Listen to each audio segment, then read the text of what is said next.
Mumbai, are you ready? The city's biggest amateur cricket showdown is here. Jolly Friends Sports Club proudly presents Amateur Premier League Season 1. Whether you're a batter with fire in your eyes, a bowler with magic in your wrists, or an all-rounder ready to own the pitch, this is your chance to shine under the spotlight.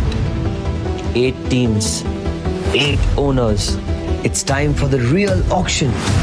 Teams will be built, friendships will be tested, and champions will rise. From smashing sixes to strategic bids, it's time to witness Mumbai's finest amateur players go under the hammer. Get ready for the most thrilling, enthralling, unpredictable, and action-packed tournament of the year. Amateur Premier League Season 1.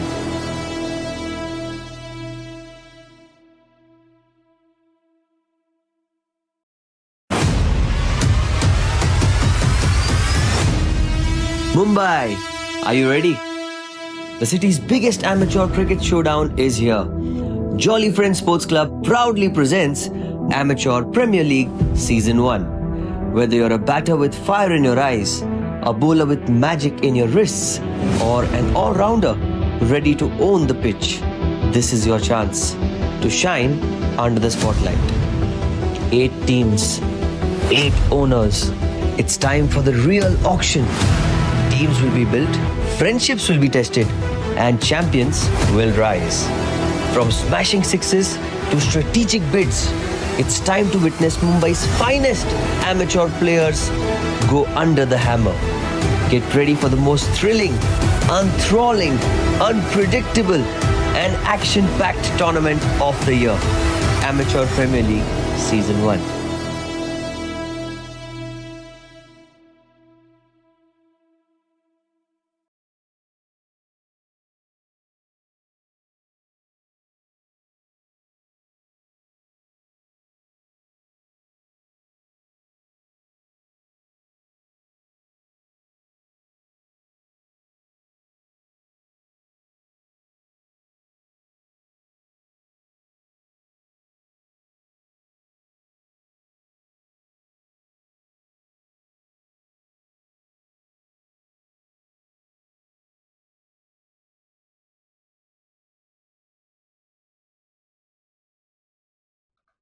Hello, everyone. Good evening and a warm welcome to all. My name is Delvin, and welcome to this Dad's Premier League game between the United Gladiators and the SVKM Rising Strikers.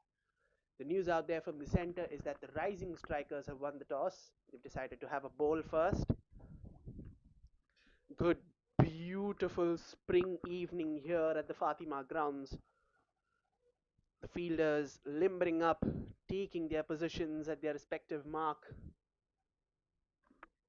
The openers, Ankit and Sandeep, on either side, whereas Couple with the ball is marking his run up as he is ready to kickstart proceedings.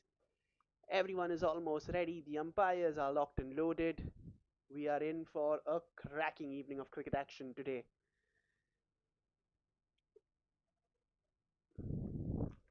And it will be Ankit who will be taking strike for the first ball of the batting innings.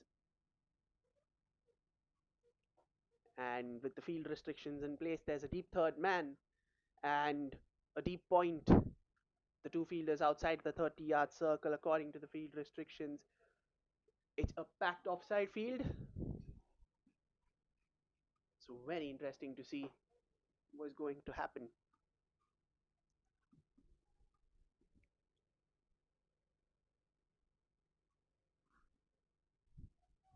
So here we are. The umpire. We are moments away from the start of the game. The umpire signals for readiness, and here we go. Couple to Ankit, the first ball. Gladiators versus the Rising Strikers. Nice start there. The only thing that would be a little amiss is that he bowled it a trifle wide, which gave the opportunity for the batsman to free his arms, but wasn't able to get any sort of bat on it. And that'll go comfortably into that keeper's gloves. And So, a bit of an anti-climax for the batsman is concerned. A classic guard from Ankit, standing 1 foot in the crease, 1 foot out, gives an indication that there's not much of swing there on offer. Oh, that's a much better delivery, but Ankit managed to get some sort of bat on it, and that will be the first boundary of the innings for the Gladiators. Very unlucky here for Couple because he's bowled that very well. That's a very, very good Yorker. He's fired that into the stumps. Ankit was fortunate enough to get a little bat on it, and the pace on the ball helping it to race into the boundary for the first boundary of the Gladiators. So Ankit gets off the mark with that boundary, but Ankit will have to be very careful. As far as Kapil is concerned, he won't mind that. Won't be much of a problem for him because that was as pitch perfect a delivery as you could think of. Oh, that's a good ball. Two Yorkers in a row. This time a dot ball, but this time Ankit plays it with a little more confidence as well, getting much more of bat on this particular instance. So good cricket all around, good accurate bowling, and followed by an equally staunch defensive shot early doors.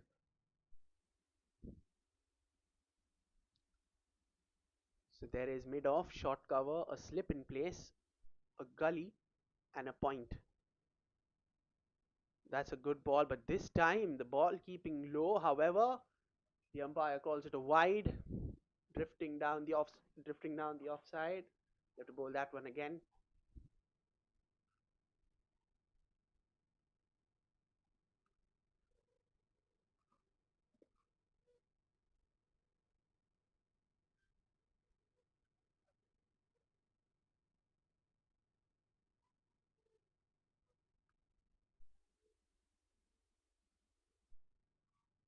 Oh, that's a good ball. That's a good ball. Late movement, going away from the batsman.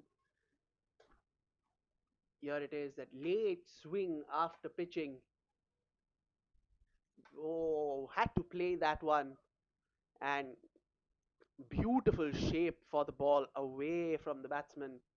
Teasing the outside edge but not getting it. So good bowling this. When Kapil has managed to land it in the right areas, he's getting good purchase off the wicket.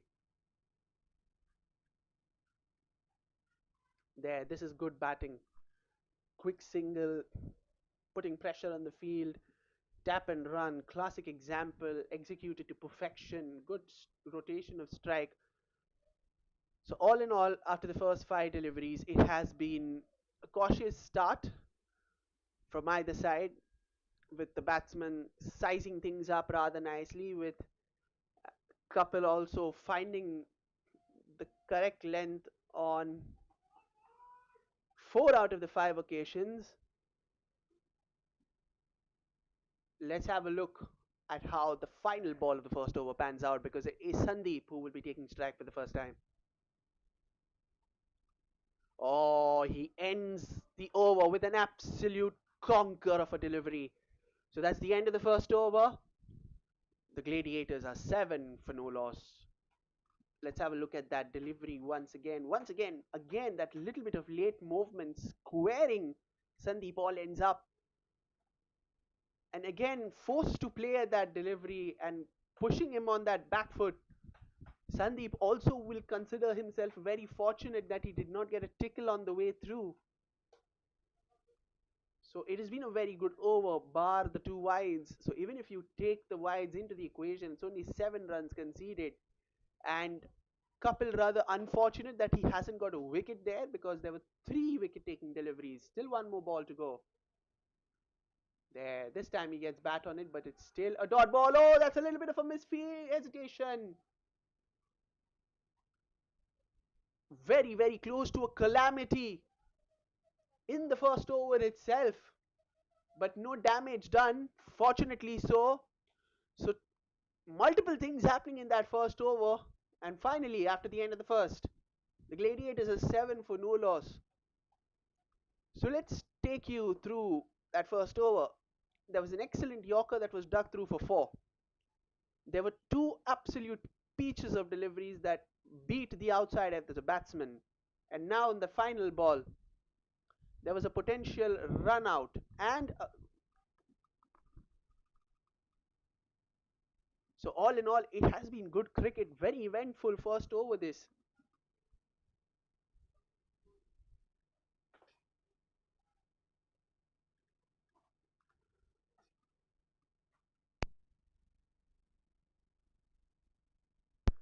Ricken is the fellow opening bowler from the other end.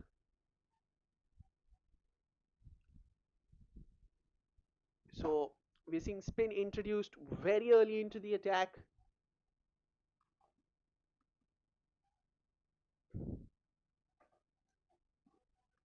Here is Ricken. The umpire calls it a wide. We'll have to bowl that one again.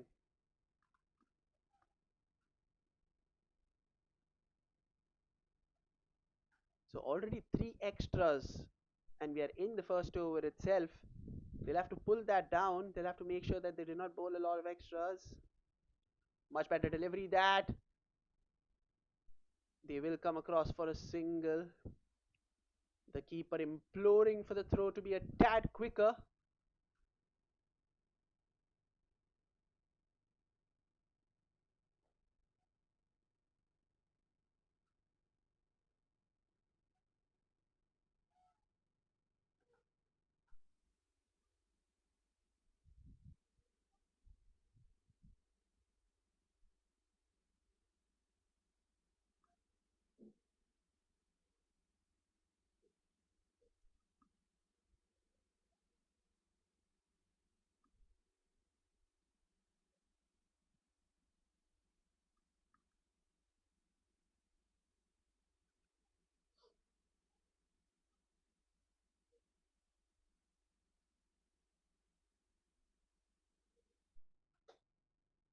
Sandeep to face Ricken for the first time. Oh, he was trying to make him a little bit of room, but that's given a wide once again. So Ricken not getting his bearings right in the early exchanges of the over.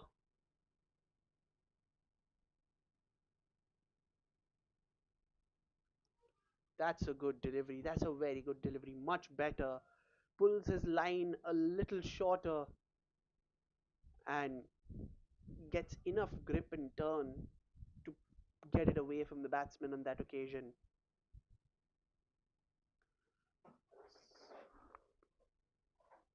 So, like I said, it is a pretty decent start, a very sedate start with the bat for the Gladiators. Oh, this one's played well, but there is protection out there for the very good same shot. Good field placement, this a packed offside field, and to make things better, Ricken has been bowling to his field, which is a good sign. There, that's a big swing and a miss. An appeal for a stumping as well, but nothing doing, says the umpire. There, late turn. Was going for that full-blooded hoik on that leg side, trying to manufacture things already. Is the pressure getting to Sandeep here? We'll have to wait and see. Plays it down the ground again for no run. So again, this has been a very good over from Ricken. Despite the two wides, it's only been 3 runs.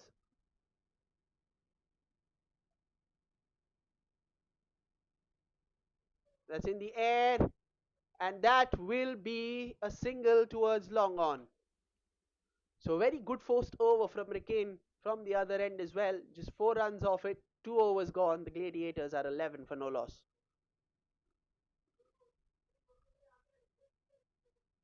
Ricken has kept it simple. He's not tried anything too fancy. He's bowled it at a good line and length and has bowled to his field as well. So there hasn't been a lot of damage, and the Gladiators have not been able to found the boundary in this over. So 2 overs gone, 11 for no loss.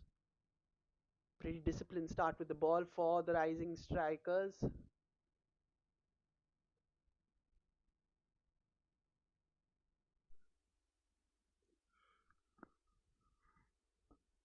Couple once again. Played that nicely off the back foot. We'll get a single for that towards that deep point region. Front of square on the offside.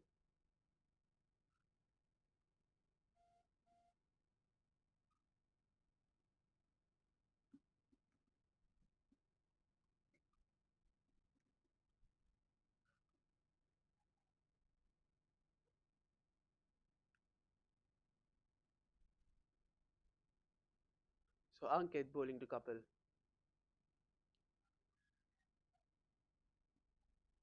Ankit was looking for a wide there, but that seemed to be a legal delivery, and it is a legal delivery, which has been confirmed by the umpire as well. So Kapil going for a little bit of a change up in this particular over. He's bowling it a little shorter. He's not going very full. As you can see, there is another slip. So he's expecting a little more movement off the pitch, but then probably bowling full would have been a better option rather than bowling short. There, he's played that nicely. But there is protection with deep third man out there, so it'll only be a single once again. Very interesting field this in the previous ball. With two slips, short cover, mid off, point, deep third, and you have your deep point.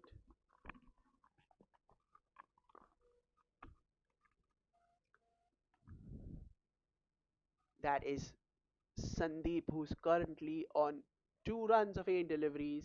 He'll be looking to get a move on, probably get one positive stroke. Oh, that's a good ball. The extra pace doing Sandeep in. So Sandeep also not in the best of moments so far in the innings. We are 4 balls into the third over, and Sandeep hasn't found any rhythm whatsoever. He's currently batting on 2 of 9 deliveries. He's probably looking for a reverse release shot. Will he get it in the final 2 balls of the third over?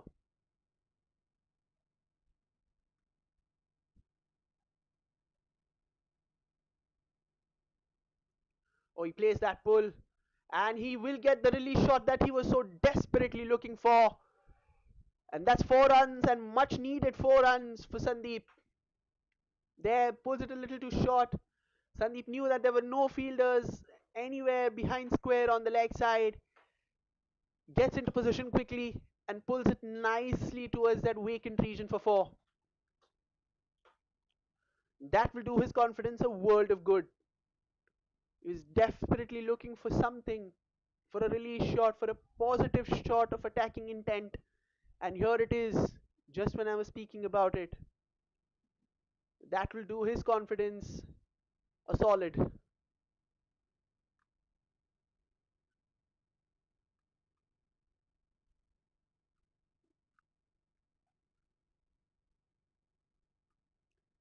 Oh, he's played that one nice. He's crunched that. So talk about back-to-back boundaries, and that is back-to-back boundaries in stunning fashion for Sandeep. Again, gets into position very quickly, fast hands, gives himself just enough room to execute that shot, and he bisects that gap to perfection. That ball raced away to the boundary in no time.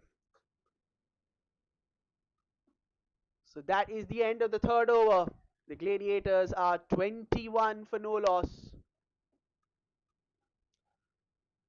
And that is Rickane, who's back into the attack to bowl his second over.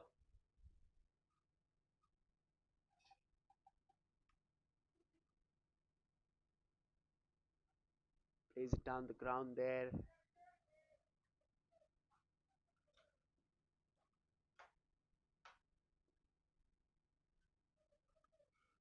The ball stopping a bit. Oh, good shot. Very good shot. Beats the infield. But does it have the legs to go to the boundary? No, that's excellently fielded. Very good fielding that.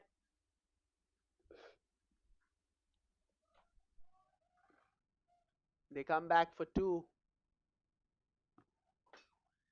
They've actually come back for three, I beg your pardon. Good running between the wickets that. He's looking to play it straight down the ground, but it doesn't matter how they go as long as they go.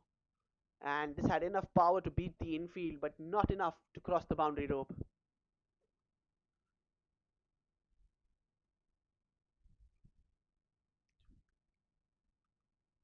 Good, solid in defense. No run there. So slowly and steadily, the Gladiators building a good base, the good opening partnership, always the hallmark of a good batting innings. They're currently on 24 for no loss, halfway through the fourth over. Oh, it's a swing and a miss. That's a huge appeal for caught behind and stumping as well, but not out on either counts. But this is a good ball. Bowls it foolish and bowls it with that little bit of flight, tempting the batsman to go for the big shot. And the batsman does go for the big shot and misses it completely. Very fortunate to not get an edge or not stray too much down the ground outside the crease, or he would have been in trouble there. Sandeep. Good tight over, 3 runs of the first 4 deliveries. Let's see what happens next.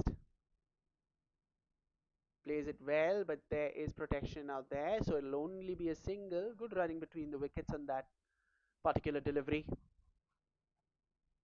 Making sure that the scoreboard is moving, the scoreboard is ticking, and there is no stagnancy in run scoring. Make the use of every delivery, whether it's a single or a two. Oh, good ball to finish the over. Still a nice tight over this. 4 runs coming off it. End of the fourth over. The Gladiators are 25 for no loss.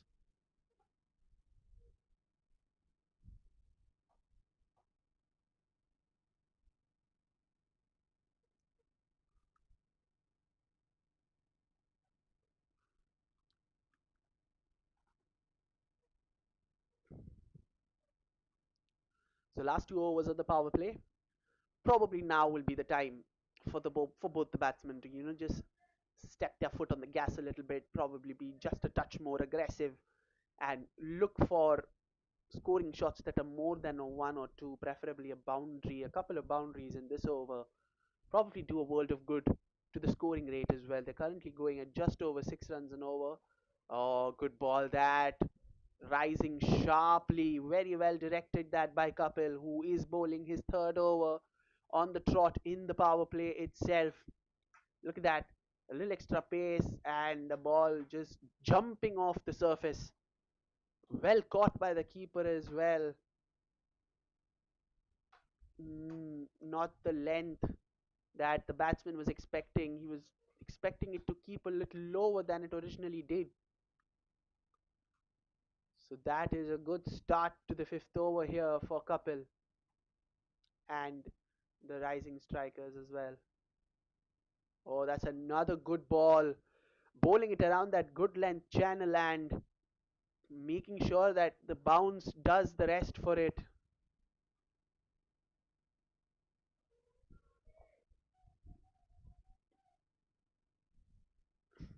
So some words exchanged between both the batsmen, probably assessing the situation, probably telling him to be a little more calmer, to let the ball come to you and not go to the ball. Play according to the situation because there's no damage done in the wickets column so far. Both of them have played reasonably well and have had a reasonable comfort of proceedings out there. So you'd want to avoid giving away a wicket through a silly mistake or a rush of blood at this stage. There, that's a third dot ball in a row. That's a swing and a miss. So here we go once again. The side on replay for this again. Little late bounce again. So very interesting. The couple is getting a significant amount of purchase from the wicket in terms of bounce, in terms of carry, in terms of that late movement. And that is very evident because he's a tall man, bowling at a good clip. So it has been a good start. It's actually been a good spell as well. Three balls into his third, he's given away just 17 runs. No wicket, but still bowled very well so far.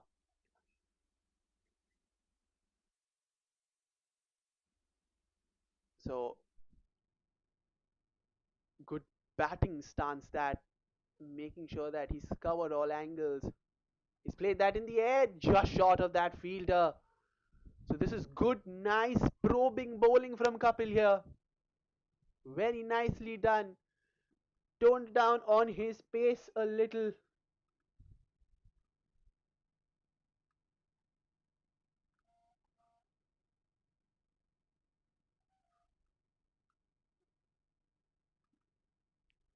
Here is Kapil bowling to Sandeep. He's bowled to Sandeep four balls in a row. He'll be bowling the fifth. That's in the air, but will go couple of bounces. Oh, it's actually gone for four. Goodness gracious me, what have you done?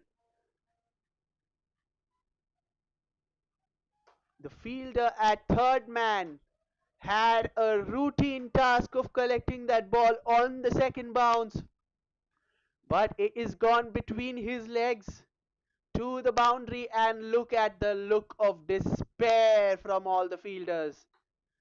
They cannot believe that it has gone through his grasp.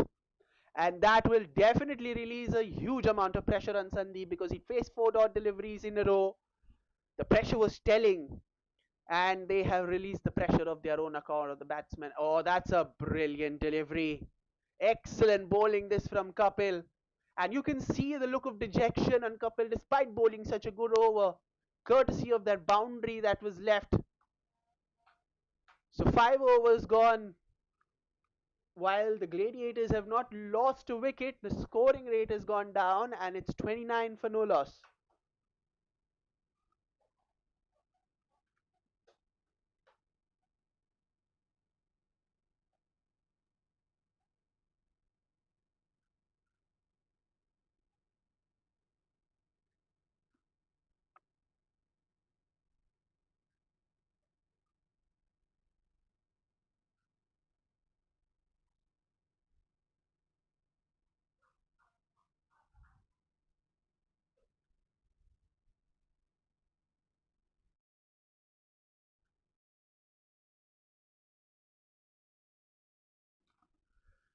So Ricken also will bowl in the power play his third over, and this is the final over of the power play.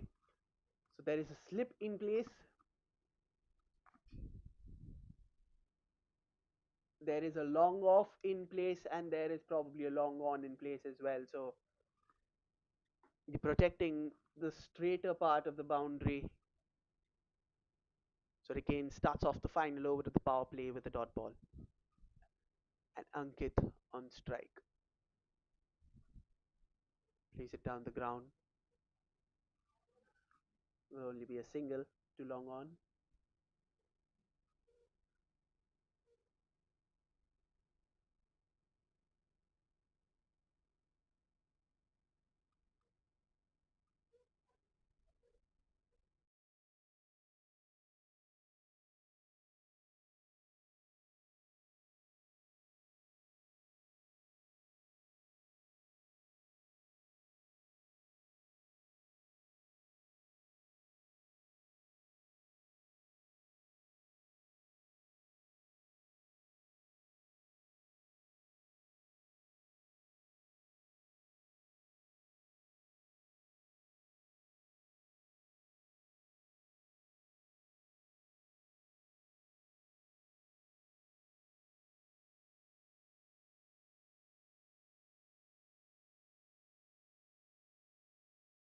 A little bit of a yes and no there, but once again sent back. This is the second instance of a lack of communication between the opening batsmen. They won't be lucky the third time. Swings hard, but has he swung? Has he got enough? Yes, he has. One bounce into the rope for four. So Sandeep getting a move on, puts his dancing shoes on, goes for the slog sweep, swings and swings hard, and that finds the boundary on the bounce.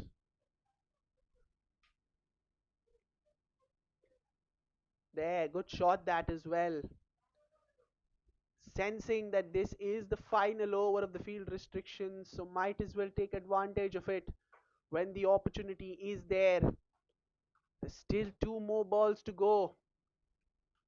Can they get another boundary, or can they get boundaries in both the deliveries from here? Let's have a look. Sandeep on strike. He's moved on to 19 with that boundary. Oh, he's played that very well. That is a gorgeous extra cover drive. Beautifully picked. Waited for that. Let's have a look at that. Let's have a look. That is technical perfection at its finest. Foolish length, gives himself just a little bit of room and picks it over the infield with surgical precision. And that has gone racing away into the fence for four. So back-to-back boundaries here for Sandeep, who moves on into the 20s. He's at 23. Is it three in a row? No, it isn't. They will come back for two. Yes, they do. So a good over to finish the power play. 11 runs coming off it. 6 overs gone. The Gladiators are 40 for no loss.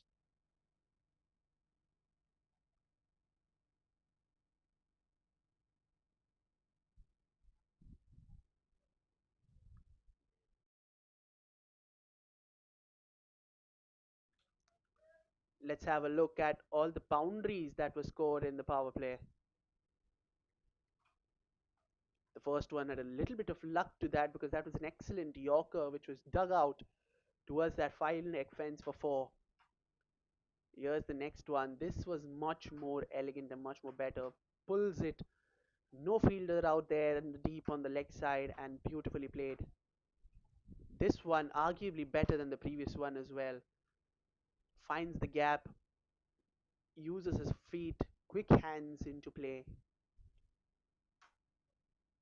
This another comedy of errors. Should have been kept it to just a single, but instead that's gone for four. This one, using his feet, Slock sweeps it into that mid-wicket cow corner region. One bounce into the rope for four. And then finally, arguably the best shot of the evening so far, that beautiful lofted extra cover drive, which took a couple of bounces and found its way to the boundary rope. So all in all, it has been a pretty disciplined start with the bat for the Gladiators. They've not lost a wicket. They've put on 40 runs for the opening partnership. And it is Kapil who will bowl out in the seventh over. Oh, came down the track once again. Keeps it down to just a single.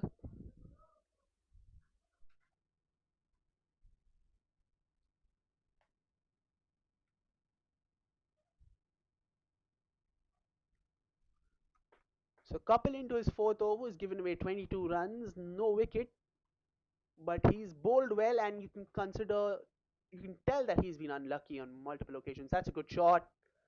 Has he found the fence? No, he isn't. There. Oh, a little bit of a misfield will enable them to come back for the second. So 2 runs where it should have been a single.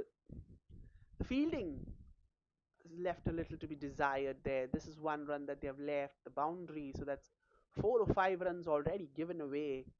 And a little too loose in the first 2 overs, giving away quite a few extras, although they have considerably toned down on the extras. They bowled well after that. Plays it down the ground. Again, that will only be a single.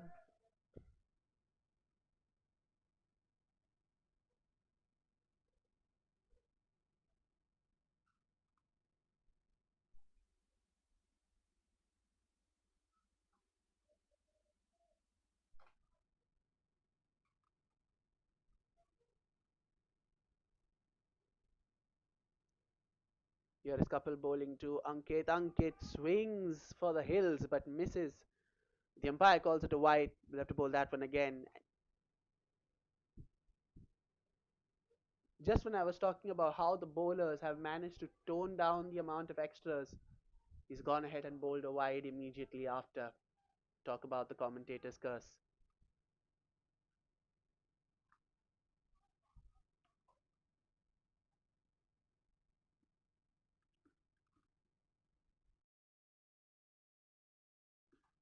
Another swing and a miss.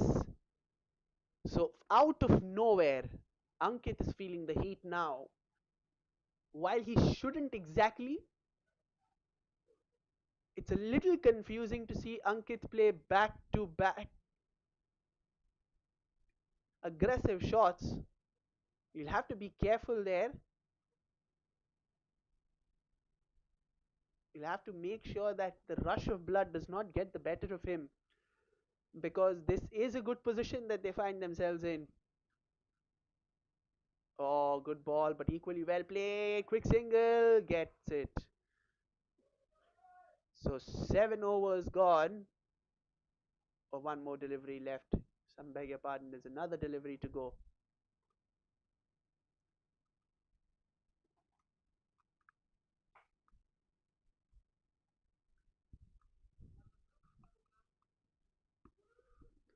So 46 for no loss.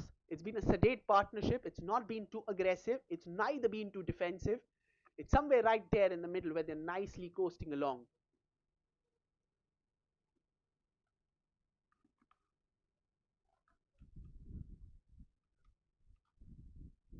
Oh, Kapil missing his run up there on that occasion. Probably have to bowl that one again.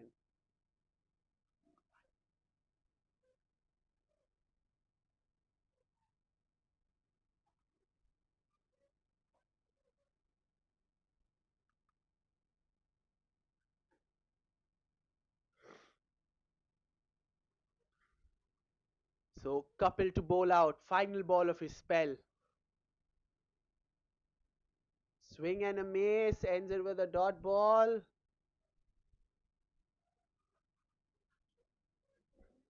7 overs gone. The Gladiators are 46 for no loss.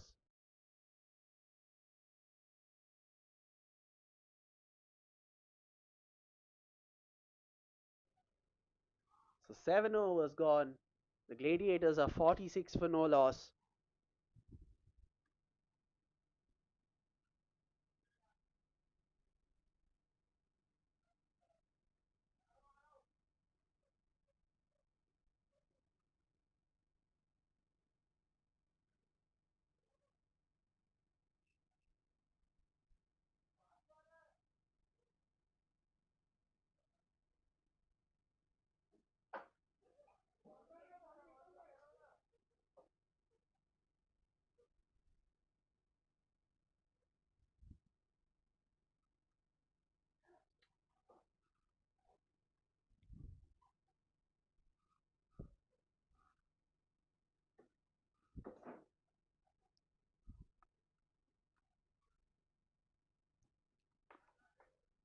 Amol is the new bowler introduced into the attack. So they're going at somewhere around 6.5 runs so far.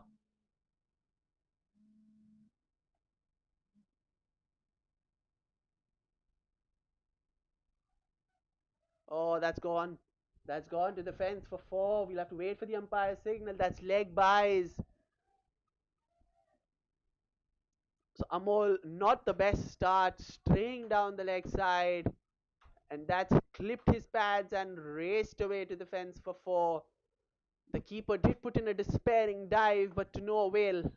And that is the 50 up and the 50 of the partnership for the United Gladiators in the 8th over. So it's been a disciplined batting performance so far. They've not gone and done anything fancy. Neither they've gone too much into their shell. They've just kept the scoreboard ticking at the right pace. Good shot, but only a single. So like I was saying, they've kept the scoring going. They've kept the scoreboard ticking on good occasion, and they've managed to score at probably a pretty promising run rate, but they will have to think about acceleration in the next over or two, because you cannot go on for this at this pace for much more longer,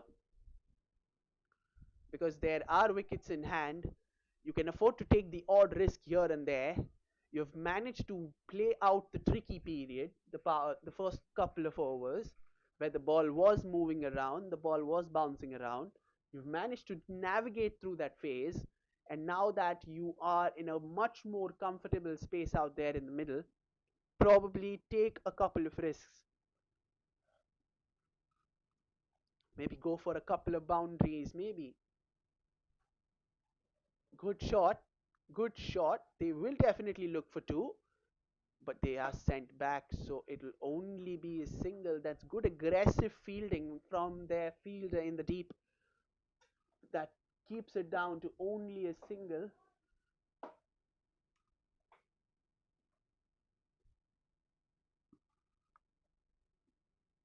Here's Amol bowling to Sandeep. Plays that cut, but that'll only be a single because there is protection out there in that deep point region.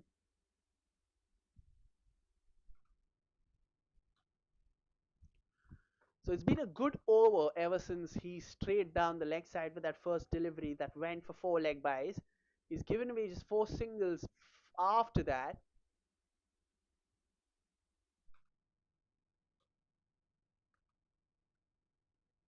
So it will be a comfortable two to finish the over. 10 runs coming off this one. 8 overs gone. The Gladiators are 56 for no loss.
Rajesh introduced into the attack, bowling to Sandeep.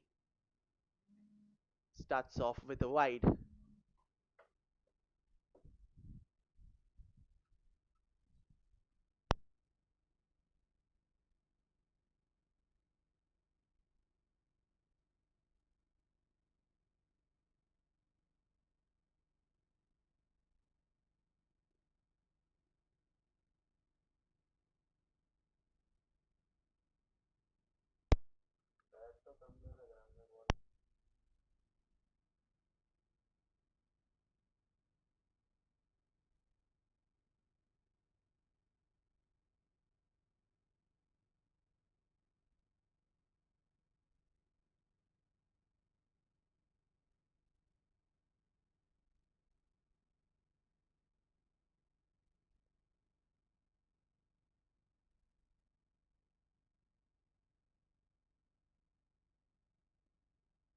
Back to back instances of the batsman swinging and missing. So Sandeep on 30 of 31, whereas Ankit is on 17 of 19 deliveries. So both of them scoring at less than a run a ball in terms of their strike rates.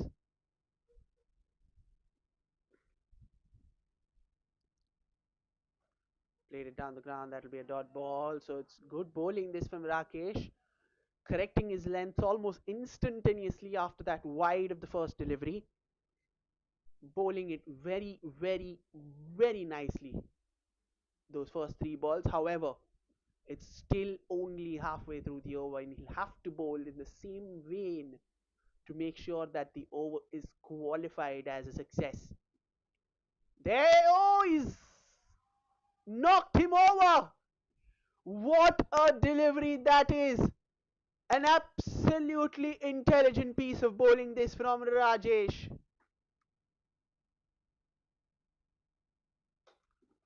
Let's have a look at that dismissal once again. Excellent piece of bowling. Very, very crafty piece of bowling this from Rajesh. Bowls it slow. Rolls his arms here. Bowls it very slow.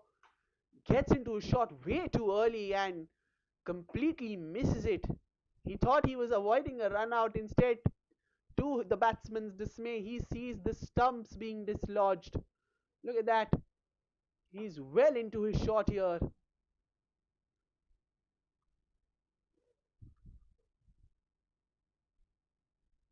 Look at that. Well into his shot before the ball even reaching to him. And he's missed that completely and just clipping the bails off.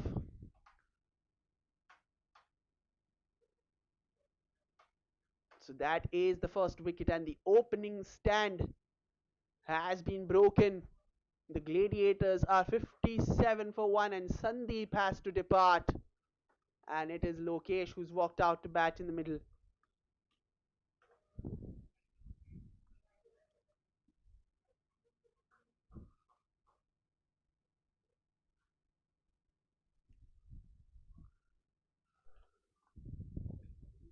So Rajesh has bowled extremely well, and he's got the wicket that he deserves after that tight bowling in the first three deliveries. There, much more like the tight bowling, and it's cut out by the fielder. So Lokesh will get off the mark with a single there. But once again, that was a pretty good delivery. Bowls it nice and full, right under the eye line of the batsman. So he had to ensure that he got some bat on it.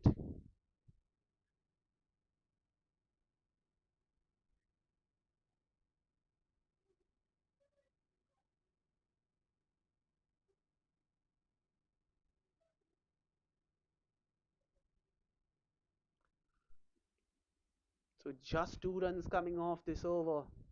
And that is 2 runs coming off this over. Excellent first over from Rajesh. 2 runs and a wicket. 9 overs gone. It's 58 for 1.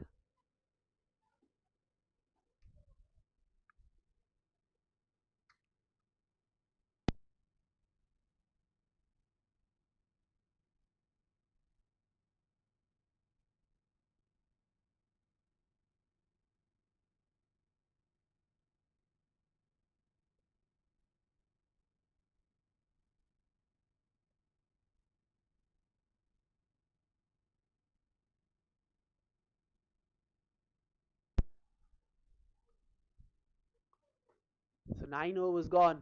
The Gladiators 58 for 1. The opening stand broken in the previous over with Sandeep departing from 30. And Lokesh, who's just made his way to the middle, gets a single and is playing on 1 of 1.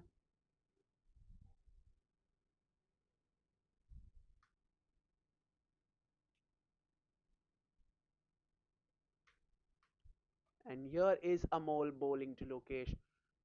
Lokesh gets an edge, but this time it will be cut off by the fielder at deep third.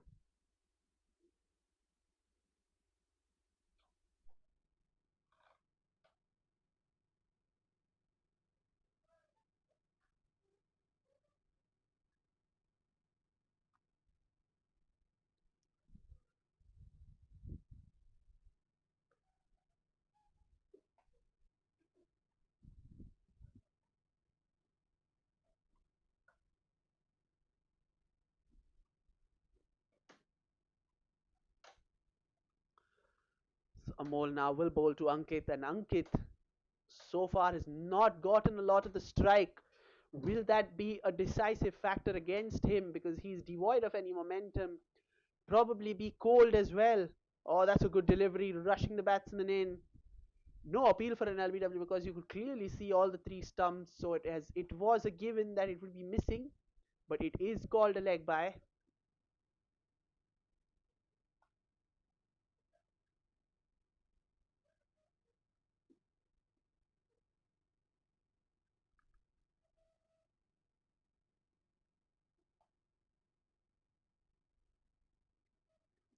So Amol bowling to Lokesh. Oh, he's edged that, and that is gone for 4. Not much any one of them can do at that point. Excellent delivery once again, but Lokesh doing even better to manage to steer that fine to the boundary. So this is very good cricket here. Very good ball, equally well batted on that occasion to steer it across to the boundary. So that is good cricket all around. And that is something you always like to see, like to enjoy, where everything happens on merit. The ball was played according to its merit, and on the face of it all, the boundary was a very deserved result for the batsman. So good batting this from Lokesh in that particular instance. Here is a mole. Oh, hurrying Lokesh on this occasion. But Lokesh also up to the task, managing to get bat on it, keeping it away. It's a bit of a mixed bag this over. Good bowling, good batting. Equal contest in this over at least. Again plays it down the ground. They come across for a single. Very good running between the wickets, and they're looking for an overthrow, but not much interest from the batsman at the striker's end, Ankit.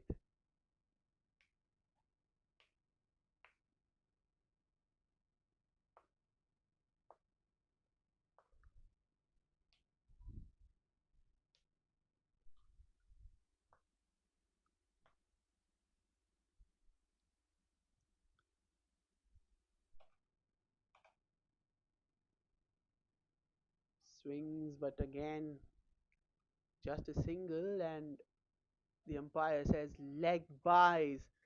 So 10 overs gone. We are halfway through to the first innings. The United Gladiators are 66 for 1, and it is time for drinks.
Mumbai, are you ready?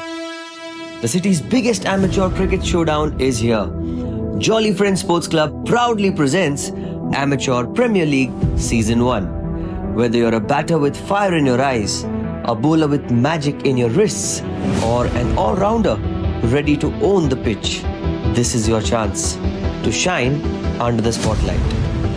8 teams, 8 owners. It's time for the real auction. Teams will be built, friendships will be tested, and champions will rise.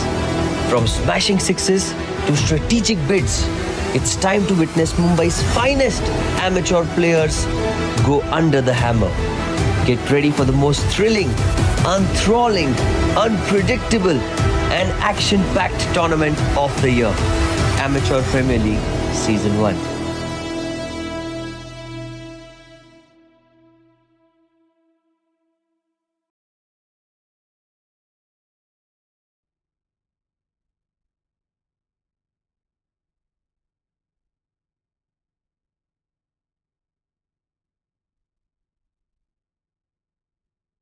And we're back after the drinks break with Rajesh to continue. And Ankit's taken the aerial route and falls just short of the two fielders there in the deep. They will come back for two. And is this the moment that is made it clear that Ankit has decided to go on the offensive very early into the second half of the batting innings?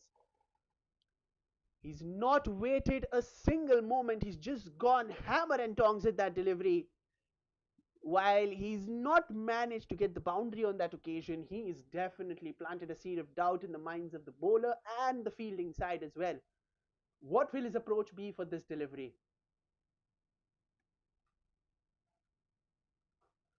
Plays it down the ground. Oh, he's looking for a single. He's sent back. Too much of chaos in that occasion.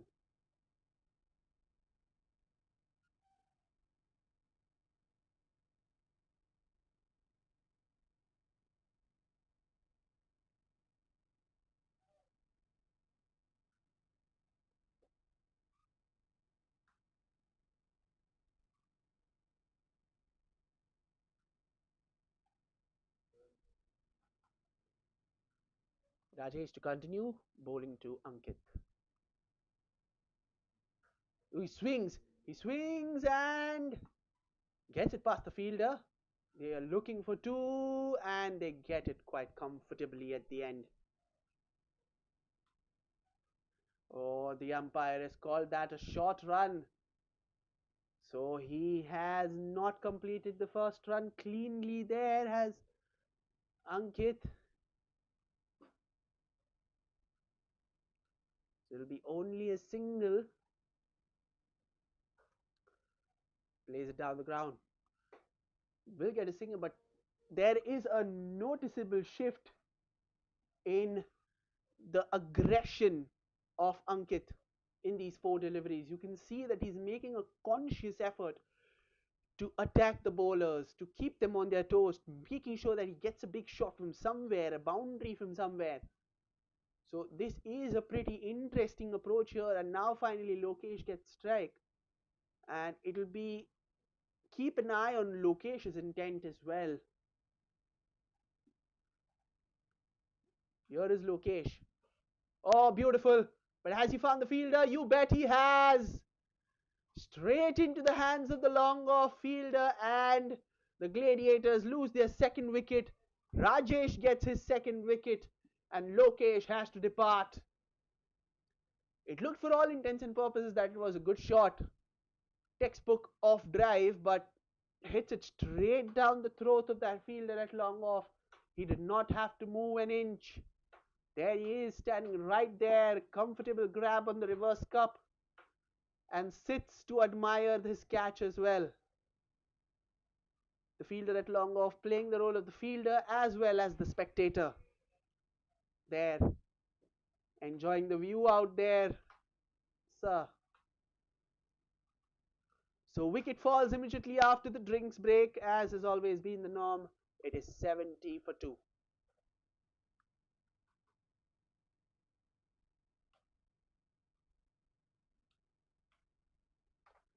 And Yatin is the new man out at number 4. So the partnership for the second wicket, only 14 runs after the opening pair put on 56. Oh, Rajesh plays that, bowls it well, but Yatin was equal to the task. And Yatin will get off the mark immediately. So once again, that's a pretty good over. Only 5 runs coming off it and a wicket to boot. 11 overs gone. Gladiators 71 for 2.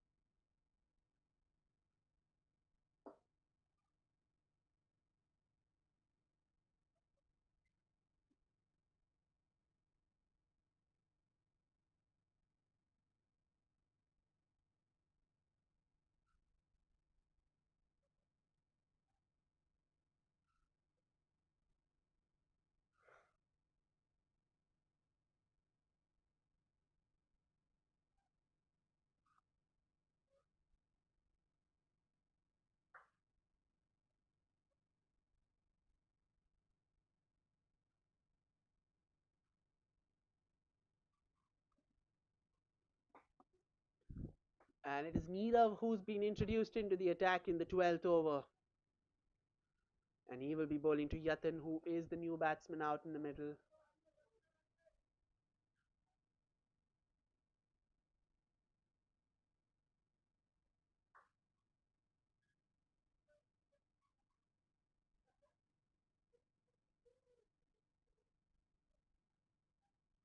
It's been called a wide. We'll bowl that again.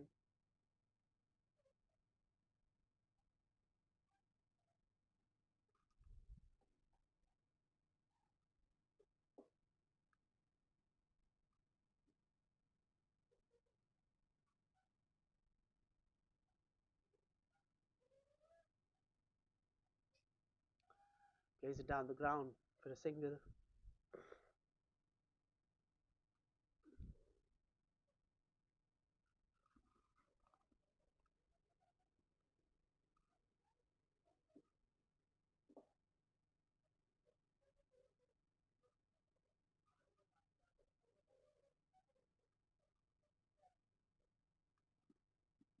Here is Nirav bowling to Ankit.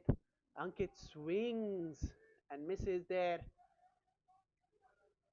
So it's very, very clear that Ankit is definitely going for the full Monty. He is not going to tone down his aggressive approach and he will swing or go out swinging. There, he swung that one in no man's land once again. No, he'll only have to settle for a single this time. Just a one, just a one, just a one.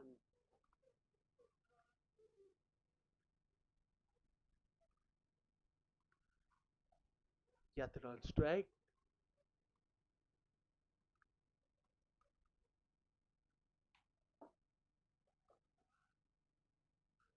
Oh, he's played that. Oh, just over the bowler, just over the bowler. It will be a single, but very fortunate to escape in that instance.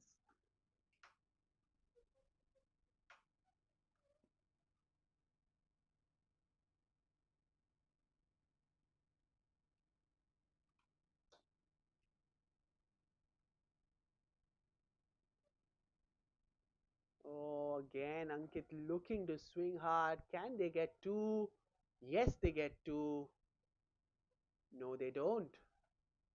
So again, Ankit sent back where this time I personally believe it should have been a couple of runs, and easily there was 2 runs available because of the lack of timing on the shot and the distance from the ball to the fielder.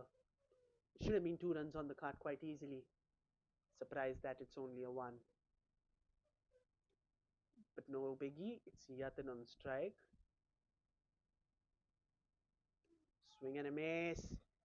They will get the bye. So it's only a single. So once again, that's a good over. No boundaries conceded off it. 6 runs coming off it. 12 overs gone. Gladiators are 77 for 2.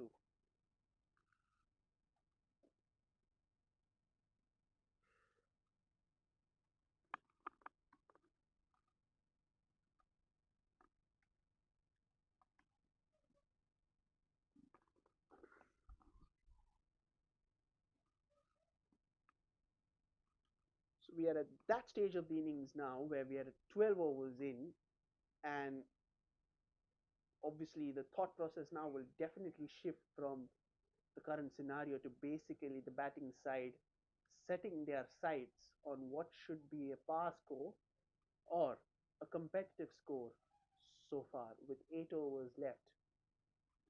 8 overs gone, 10 runs an over will take them to 157.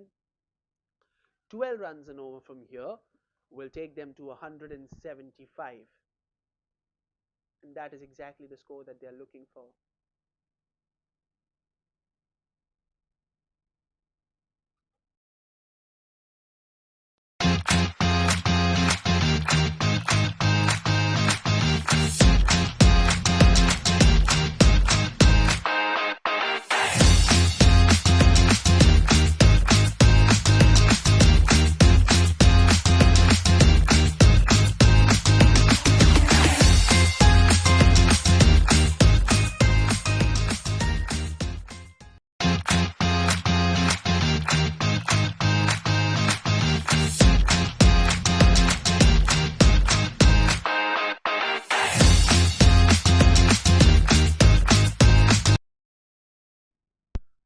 right, so this is interesting.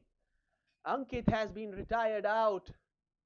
So his strategy of going and swinging for the hills is clearly not worked. And he's been called back. This is a very interesting call here by the batting side. And it is Ronak who's walked out to the middle. These decisions are very tricky to take. So it'll be very interesting to see what this decision entails in the context of the game. Because this is a very big call by the batting side to retire out a player who was the comparatively set batsman out there in the middle. So Ronak here will face his first ball.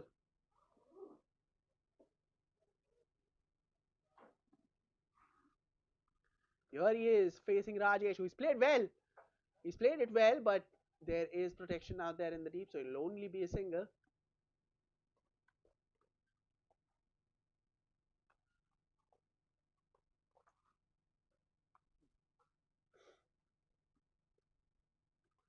And there, another good moment, like good sportsmanship there with the bowler, tying the laces of the non-striker. Always good to see.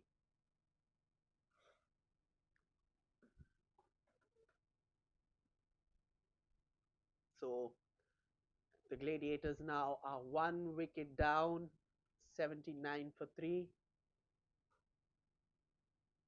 Single takes them to the 80s. Nicely played towards the extra cover region.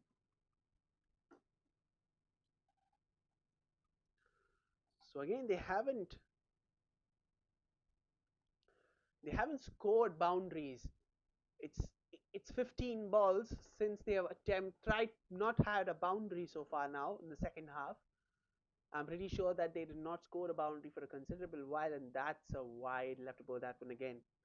So the lack of boundaries now are slowly and steadily hurting the prospects of the Gladiators. They have not been able to find the scoring shots with regularity after the first 6 overs, and now it's 15 balls since they have found the boundary now. So obviously, this is a big interval.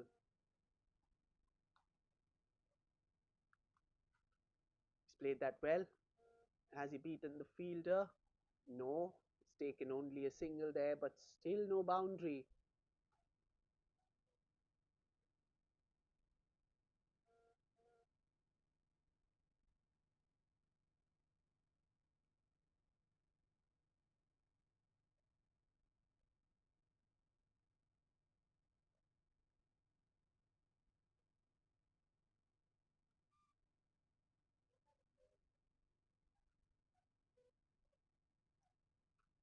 So again, it's 5 runs or 4 balls. So no boundaries. So that's not a problem for the rising strikers. They won't mind as long as there are no boundaries being conceded. They will be happy to let that score amble along to nothingness as long as they keep things nice and tight in terms of restricting the boundaries there. That's a wide. We'll have to bowl that one once again.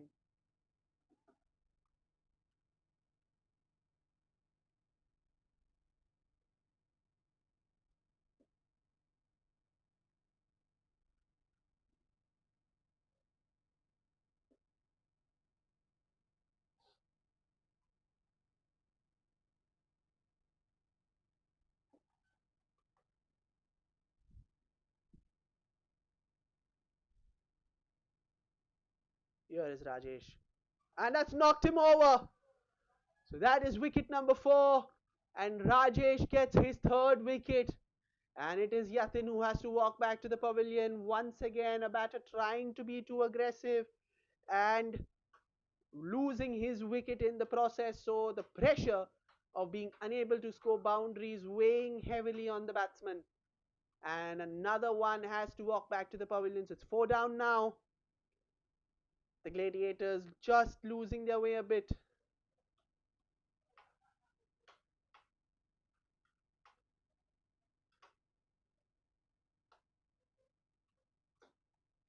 '83 for 4.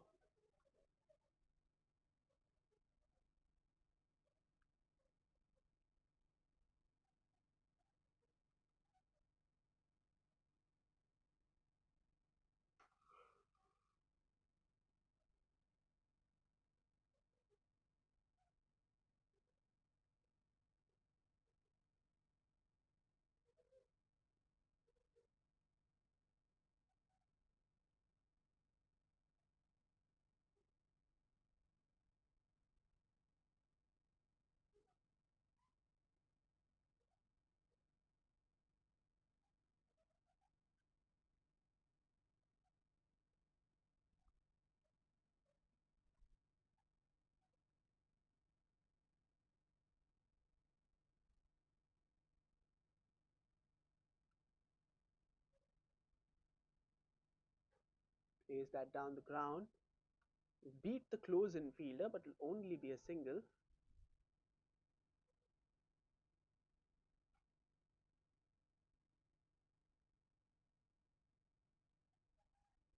So 13 overs gone. Shreyansh was the new batsman, and the score now is 84 for 4.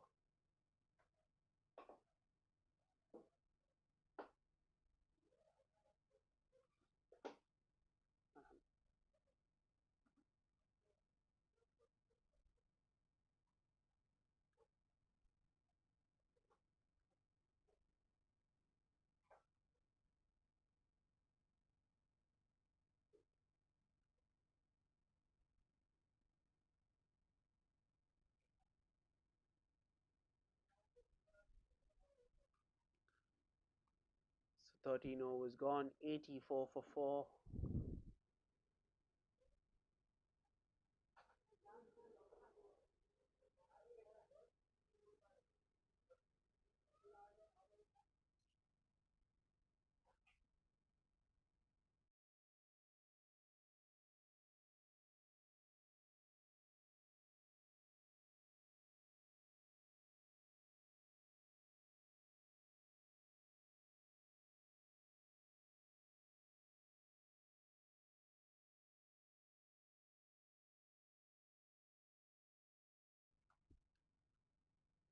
Prince is the new bowler out, bowling to Shreyansh, who is comparatively new.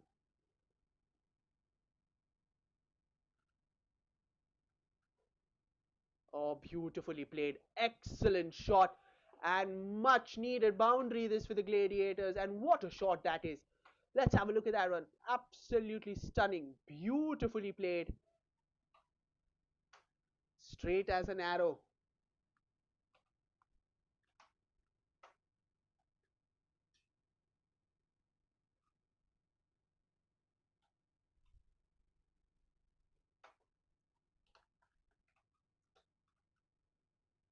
And Prince.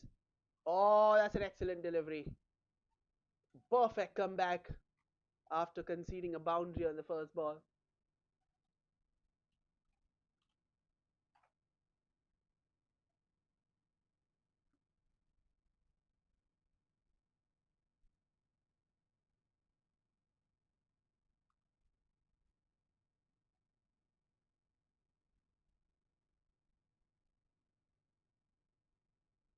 Here is Prince bowling to Shreyash.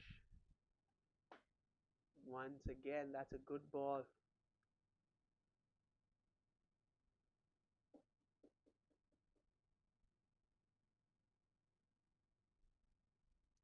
To get a bye.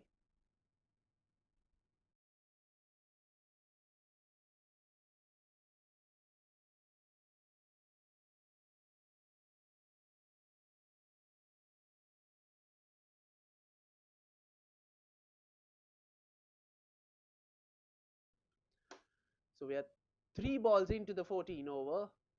89 for 4. The Gladiators just stumbling a bit after that solid opening partnership. Swing and a miss.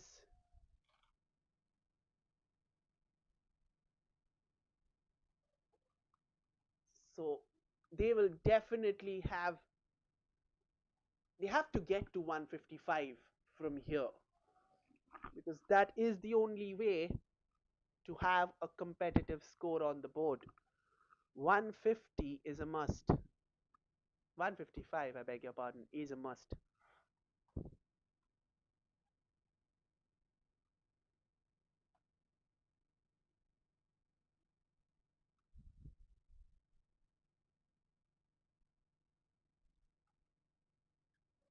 Here is Prince bowling to Ronak.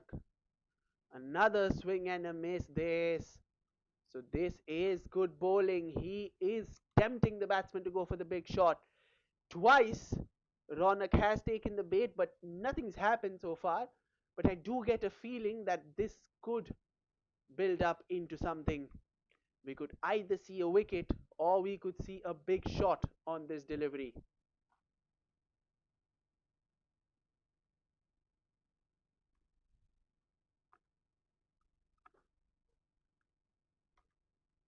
Here's Prince bowling to Ronak. Oh, that's another swing and a miss. So three straight dot balls in a row. And 14 overs gone. The Gladiators are 89 for 4.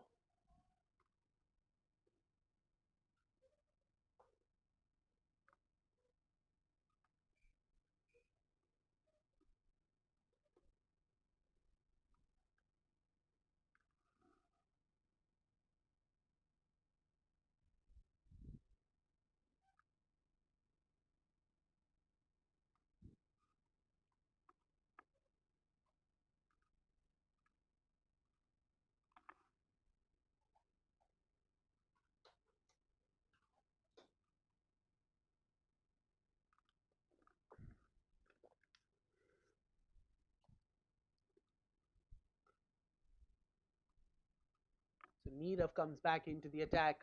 His first over going for 5.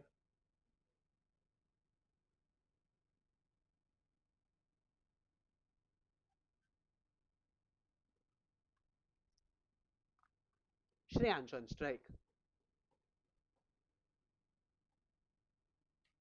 Here is Nirav bowling to Shreyansh. Shreyansh cuts it. Has he found the gap? Yes, he has. And that's racing away to the fence. So once again, the first ball of an over going to the boundary. And this will definitely be a huge, huge boost and a huge shot in the arm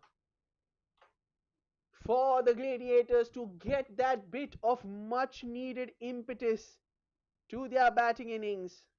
They will need that in abundance. They will definitely need that in abundance. They will look to score as many runs as possible here. They moved on to the 90s with that boundary now, 93 for 4.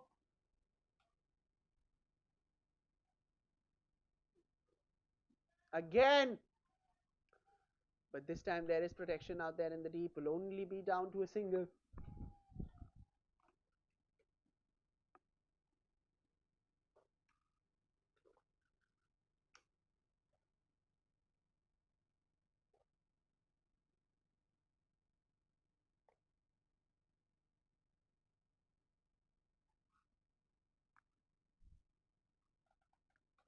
Here's Neera to Ronak. Flights it and almost gets the stumps. This is excellent bowling and Neera clearly looking flustered and running out of ideas. There, once again, giving the batsman the bait, flights the ball, gives it air, tells the batsman, go ahead, hit the big shot. Yeah, he's tried that one once again, but this time doesn't get any connection. But the game plan is very simple that they're bowling, they're tempting Ronak to go for that big shot. They are not tempting, they're just urging him to go for that shot. They're playing at his patience, and that is a very, very good ploy from the bowling side so far. It's worked, but it will be a success only if they get a wicket in that.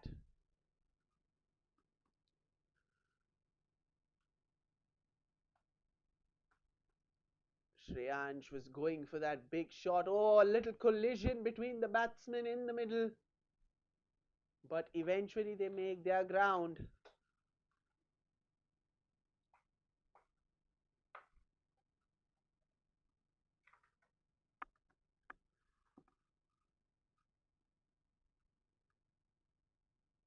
So Ronak on strike. He's currently batting on 3 of 7. He's clearly struggling. He's not able to get the big shots. He's not for lack of trying, but he need to get a big shot sooner rather than later at this rate. There, he's hit that one, but again, a fielder out there in the deep will keep it down to only a single. So that is the end of the 15th over. The Gladiators are now 97 for 4.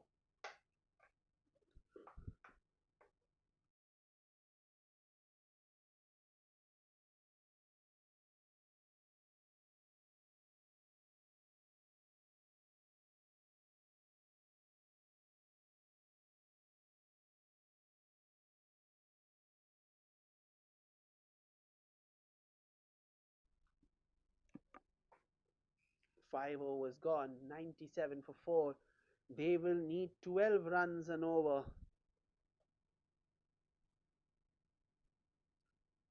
from here to take it to that 150 run mark.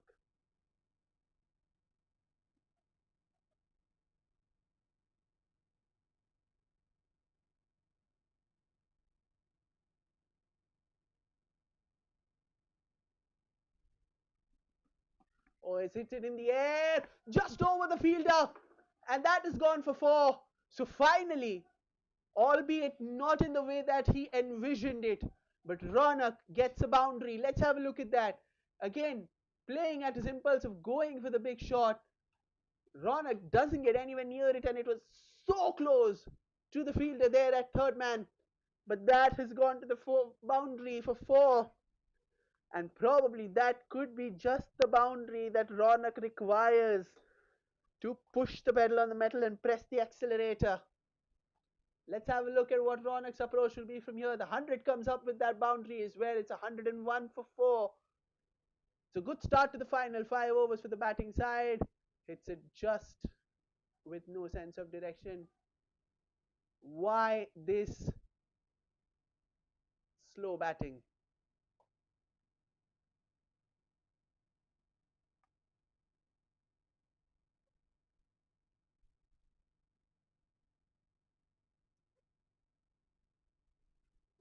Prince bowling to Ronak. Can Ronak conjure another big shot? He's hit it down the ground with some strength, but will only be a 1 on this occasion.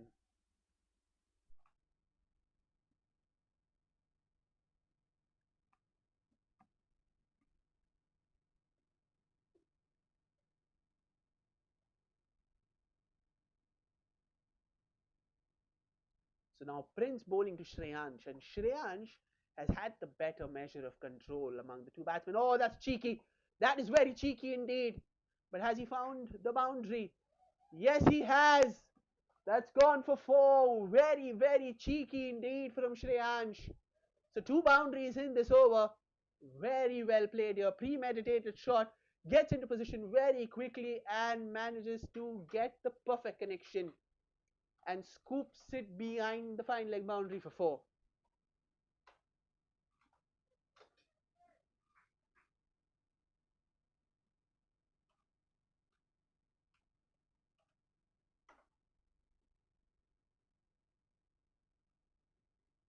So 9 runs in the first 4 balls, still 2 more balls. Tried it to the other side, but unsuccessful. Oh, they're looking for the overthrow, and they've got that. Ah, it's a run out. And that's a run out. That is a calamitous result, and it is Ronak who has to go. Shreyansh trying to take advantage of that misfield and going for that single, but Ronak clearly wasn't on the same wavelength as him. Let's have a look at that. Tried the reverse in the other end, does not succeed. Has a look at the throw, nowhere near a misfield. Shreyansh decides to go for it. Ronak was just ball watching. Very good throw there from the bowler. Straight in the hands of the, oh, that's a direct hit as well. That's an excellent piece of fielding. And obviously safe to say that Ronak well short of his ground. And look at the celebration by the bowler. He's pumped, and rightly so. The Gladiators lose half their side. It's 106 for 5.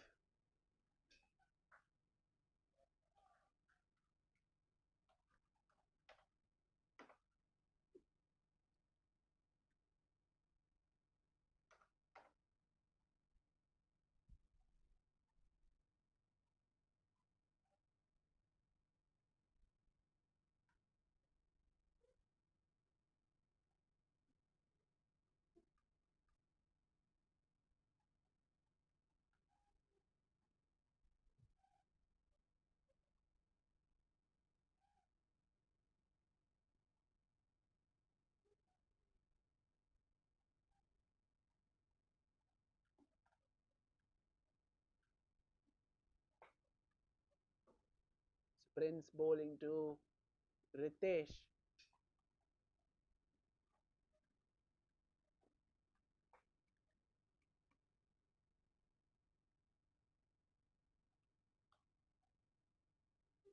Wide down the leg side.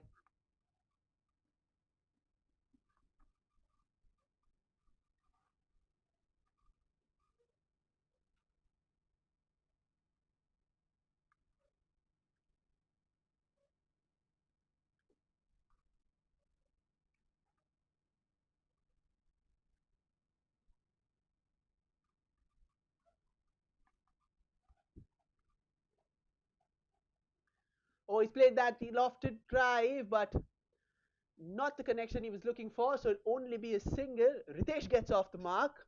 16 overs gone. It's a little bit of a mixed over. 11 runs coming off it, but a wicket as well. So 108 for 5, the Gladiators.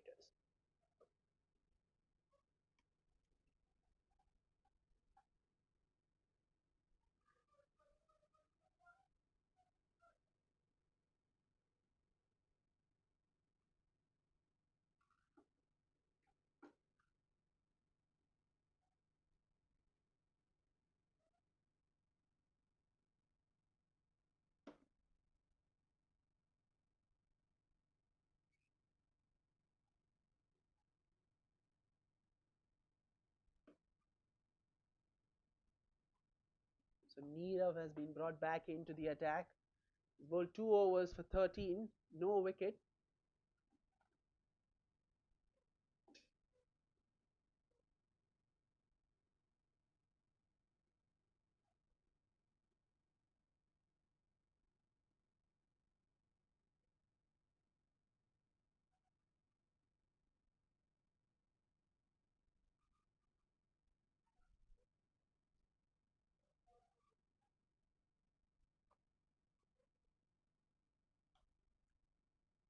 Nirav to Ritesh. Ritesh takes the aerial route straight into the hands of the fielder.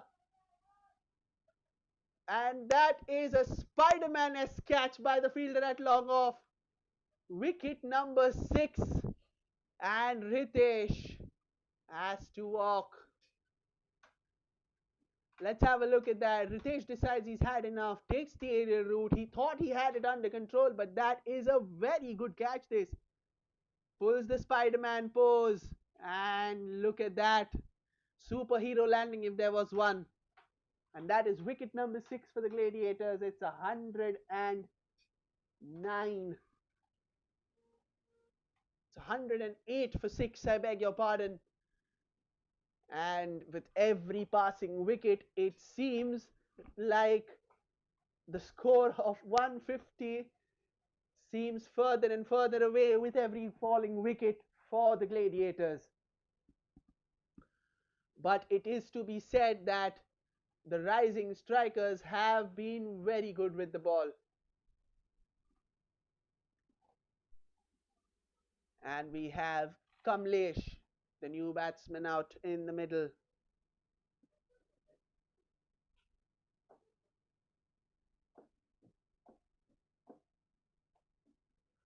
Looks like the decision to retire out Ankit, not a good call. All things said, oh, that's a good shot. That is a very good shot. What a way to get off the mark. Kamlesh, you beauty. Sees ball, hits ball, gets a little bit of width on offer, and swings his arms with an almighty thwack with the ball going over the infield and into the boundary for 4. So the score moving on into the 110s now. Here is Neerav bowling to Kamlesh once again. Swings and swings, but not hard enough. So it'll only be a run.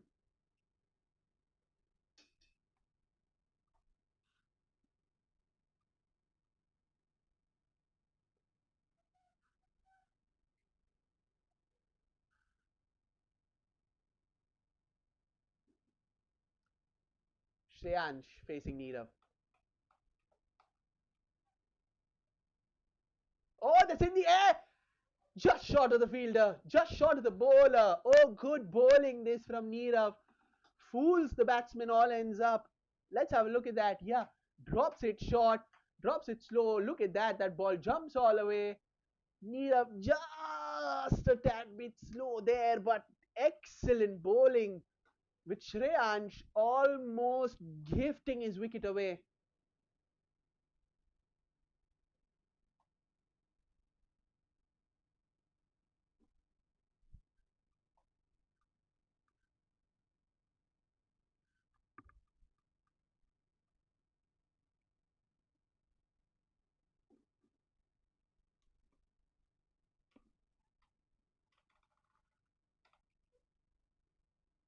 Swings, oh, that's a good shot. in the gap. Oh, brilliant fielding there at deep square leg. He saved a certain boundary, and the rest of the fielding side rightly applauding the effort. You can see that that was hit with some power and some force by the batsman, and that was an excellent pick and throw, keeping it down to only one. And these are the type of fielding efforts that will absolutely have a huge impact on the final score when all said and done. Oh, he's picked that one. He has picked that one, and that's taken. After an excellent fielding effort, he's now taken a brilliant running catch. So that is wicket number 7, and that's a double wicket over for Nirav. Excellent bowling. Let's have a look at the dismissal once again. It felt like Kamlesh connected it beautifully. But look at that, he's run. An excellent catch in the deep. Running from that deep square leg boundary and having the presence of mind to not collide with the fielder that was coming in from the other end as well. Excellent game awareness all around from the fielder. Beautiful catch that. Take a bow, sir. Take a bow indeed. And with that wicket now, it is 17 overs gone, and the Gladiators slumping further. It's 114 for 7.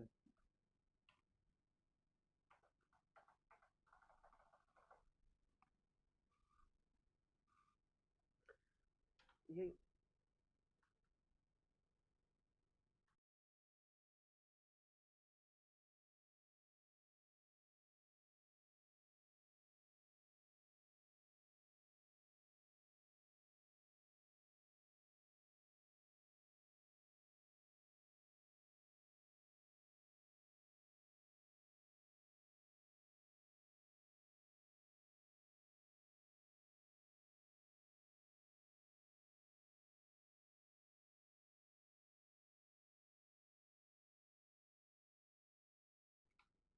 So 17 overs gone. The United Gladiators ambling at 114 for 7 as Prince comes back into the attack. None for 15 in his 2 overs. Shreyansh on strike. Swings, but not with enough venom or power. It'll only be a single. Oh no, they've taken 2. There's good running between the wickets here. They've taken 2, making sure that Shreyansh is on strike. And he will be the key batsman here for the Gladiators if they need to get to a score anywhere close to 150.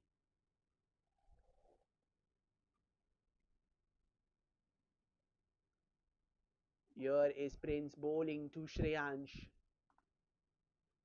Oh, well bowled. He's keeping it down. He's kept it down to a single.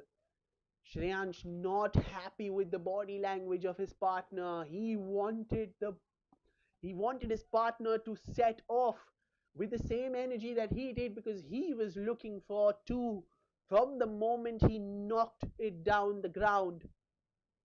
But he is unhappy with the outcome of it, and that brings Swapnil on strike.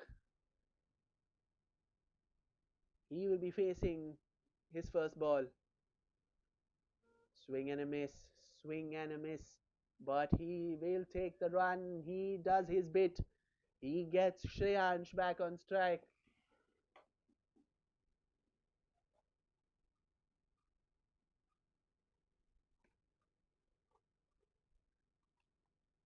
So again, the equation very simple. If the Gladiators need to get anywhere close to 150 or probably even above 150, so that looks like an unlikely scenario, they will have to make sure that Shreyansh faces the bulk of the deliveries that are remaining. There are 15 legal deliveries to go. Swings behind square on the leg side, and that trickles away to the fence for 4. This is exactly why the Gladiators need Shreyansh on strike. That's a very, very well executed sweep shot. Judges the pace of the ball correctly, gets into position really quickly, and picks the right line and length, and he moves on to 23 of 14. His innings currently is the difference between 130 and 150, and the Gladiators will hope that he keeps on going. 8 runs coming off this over. 2 more deliveries to go. What can Shreyansh conjure up in these 2 deliveries? Does he go for the big shot and take the single of the final ball to keep strike? Or does he go for attacking shots on both the boundaries? Swings! Straight to the fielder. Gets a single.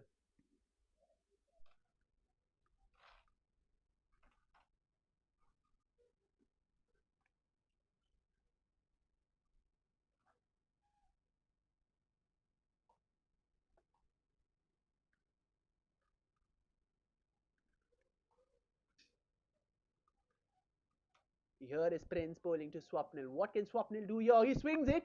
It's in the air. It's high. Will a fielder get underneath it? No, he does not. And it'll only be a single. But it is a good outcome at the end for the rising strikers because it keeps Swapnil on strike for the 19th over. 18 overs gone. The Gladiators are 124 for 7.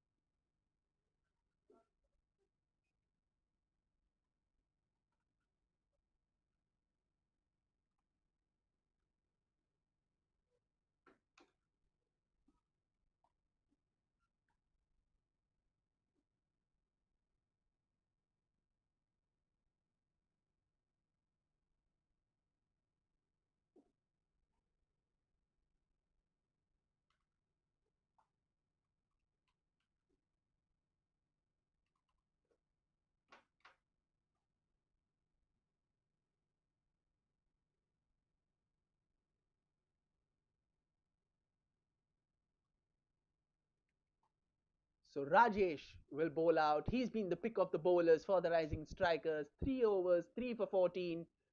Will he add to his wickets tally? As Swapnil is the batsman on strike, this is the most favourable matchup for the bowling side at this stage. It's called a wide. So he'll bowl that again and they scamper across for a bye. So they get 2 runs. Very, very good game awareness this from Shreyansh on the other end.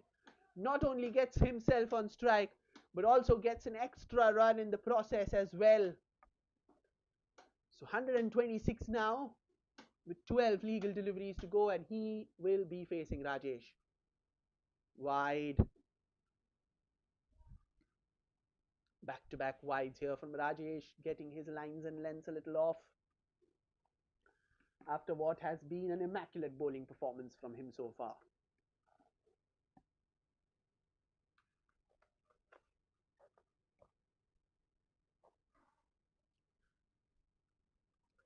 Rajesh bowling to Shreyansh. Oh, that's a good ball. That's a well directed full delivery and a dot ball to boot.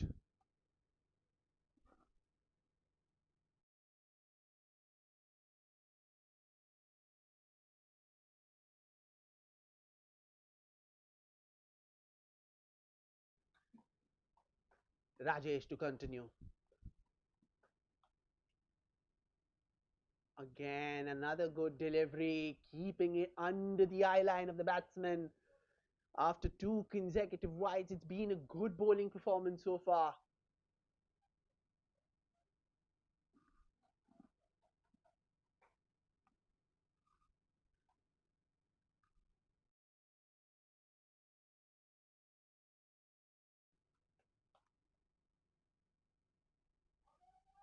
That's called a wide. You'll have to bowl that one again.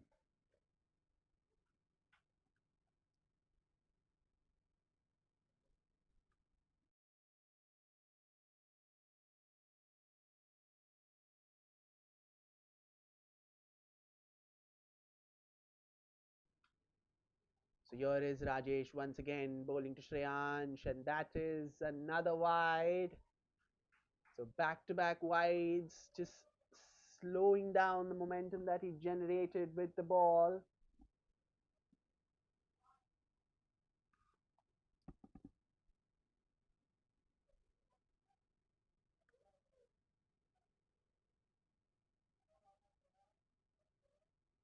Another wide, and this time the bowler clearly unhappy with something there. He believes that this shouldn't have been called wide. But that's a very, very close call, and you have to give the benefit of the doubt to the umpire here. So it's three wides in a row.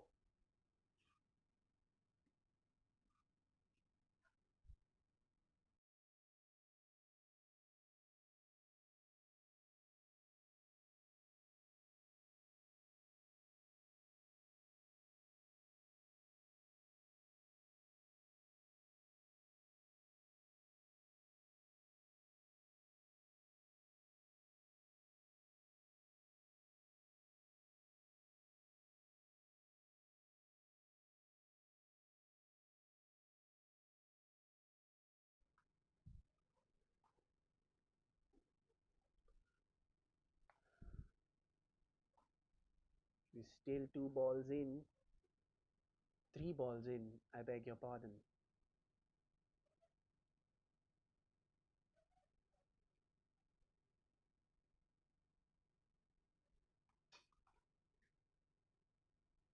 Swings! Has he got enough? You bet he has! That's gone all the way for six. Massive hit this from Shreyansh. He's got the meat of the bat with that. He's got the elevation and the distance as well, as the fielder is a mere spectator as he watches the ball sail over the rope. He takes the score to 136, and Shreyansh's innings proving to be the difference so far. Dot ball, that is gold dust.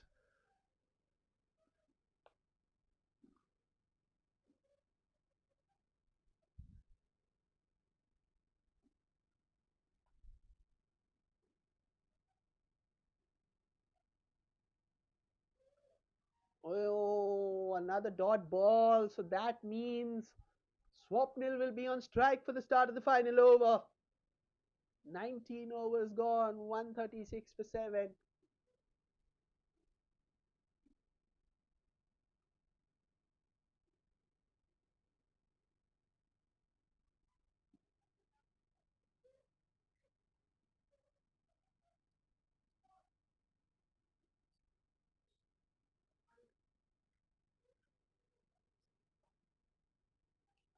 19 overs gone, 136 for 7. Swapnil will be on strike.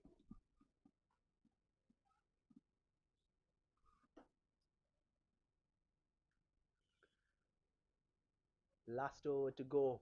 What will be the game plan for Swapnil and Shreyansh? I think the directive to Swapnil will be very simple. If you manage to get bat on ball, run for the hills. If you don't manage to get bat on ball, run for the hills. Basically, do anything you can, but make sure that Shreyansh is on strike for ball number 2 of the final over.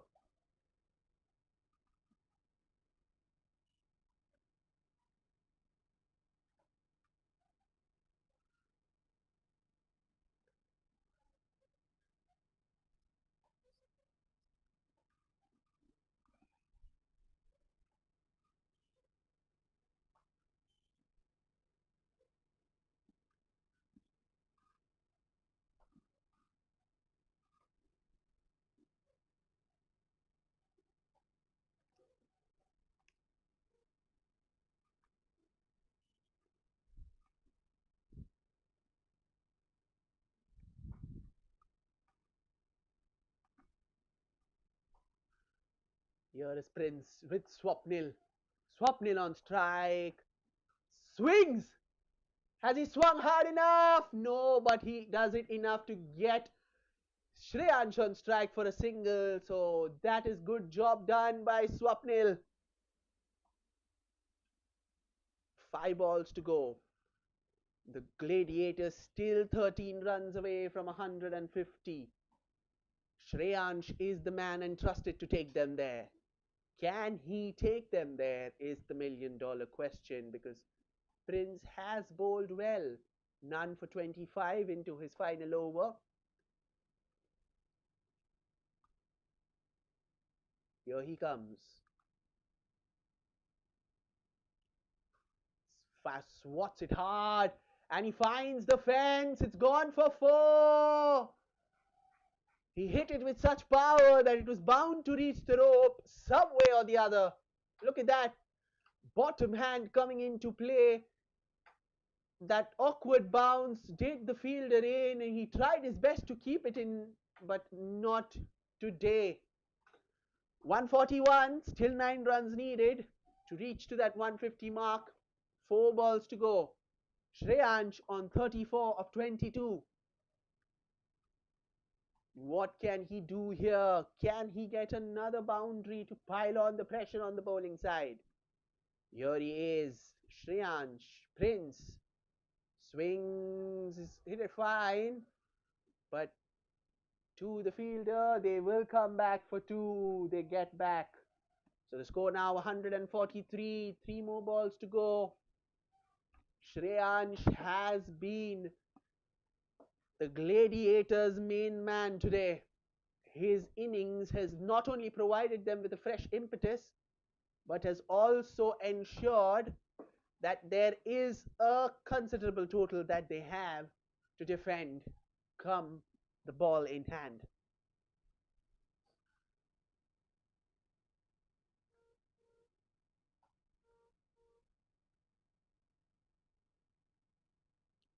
Swing and a miss, no run there. That's a dot ball. Swapnil insistent on taking the bye, but Shreyansh sends him back.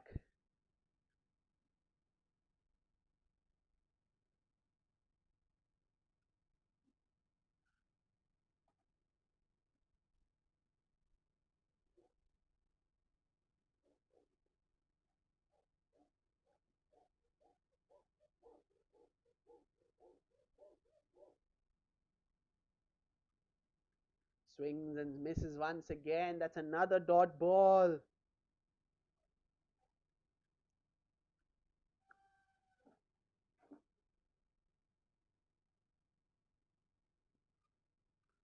Last ball of the innings. The score 143. A big hit here, a 6 if I'm being more precise. A 6 here will take them to 149 with the target being 150. What is going to be the outcome of this final ball? Here goes Prince to Shreyansh. And it's an appeal for run out. Not out, says the umpire. And the throw. Oh, goodness me. They're coming for a third. They. Oh, goodness gracious. What is happening here? And they finally get a run out. They finally get the run out. The talk about comedy of errors, if you will. And this one was a pure example of comedy of errors. Let's have a look at this once again. There is so much to uncover. Here, Shreyansh misses this completely. Once again, there's an appeal for a run out here. And he's made it. He has made it. So the umpire says not out. They come back for the second here. This should have been a run out this year as well, but the fielder fails to gather, and he's made it in again. They're looking for the third. Shreyansh is halfway down. There's another midfield here. And finally, common sense prevails, and there is the wicket. So at the end of it all, the final score for the United Gladiators is 145 for 8. The target for the Svkms Rising Strikers when we come back with the run chase is 146. We'll be back shortly.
Mumbai, are you ready?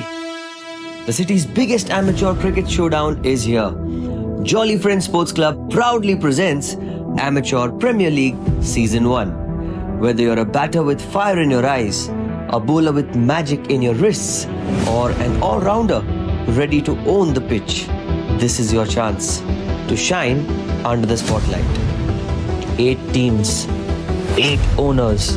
It's time for the real auction. Teams will be built, friendships will be tested, and champions will rise. From smashing sixes to strategic bids, it's time to witness Mumbai's finest amateur players go under the hammer. Get ready for the most thrilling, enthralling, unpredictable, and action-packed tournament of the year. Amateur Premier League Season 1.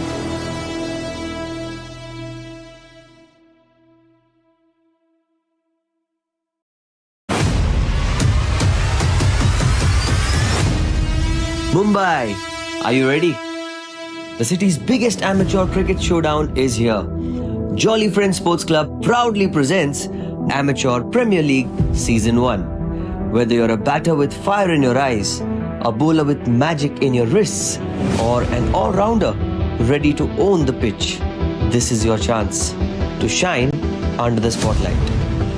8 teams, 8 owners. It's time for the real auction. Teams will be built, friendships will be tested, and champions will rise.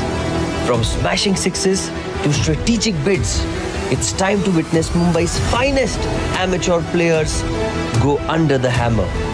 Get ready for the most thrilling, enthralling, unpredictable, and action-packed tournament of the year. Amateur Premier League Season 1.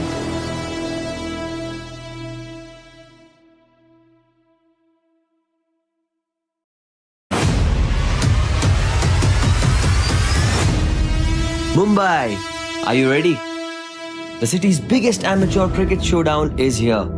Jolly Friends Sports Club proudly presents Amateur Premier League Season 1. Whether you're a batter with fire in your eyes, a bowler with magic in your wrists, or an all-rounder ready to own the pitch, this is your chance to shine under the spotlight. 8 teams, 8 owners. It's time for the real auction. Teams will be built, friendships will be tested, and champions will rise. From smashing sixes to strategic bids, it's time to witness Mumbai's finest amateur players go under the hammer. Get ready for the most thrilling, enthralling, unpredictable, and action-packed tournament of the year. Amateur Premier League Season 1.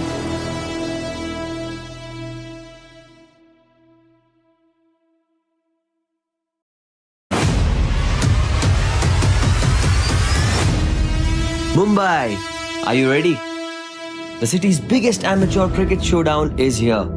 Jolly Friends Sports Club proudly presents Amateur Premier League Season 1. Whether you're a batter with fire in your eyes, a bowler with magic in your wrists, or an all-rounder ready to own the pitch, this is your chance to shine under the spotlight. 8 teams, 8 owners. It's time for the real auction. Teams will be built, friendships will be tested, and champions will rise. From smashing sixes to strategic bids, it's time to witness Mumbai's finest amateur players go under the hammer. Get ready for the most thrilling, enthralling, unpredictable, and action-packed tournament of the year. Amateur Premier League Season 1.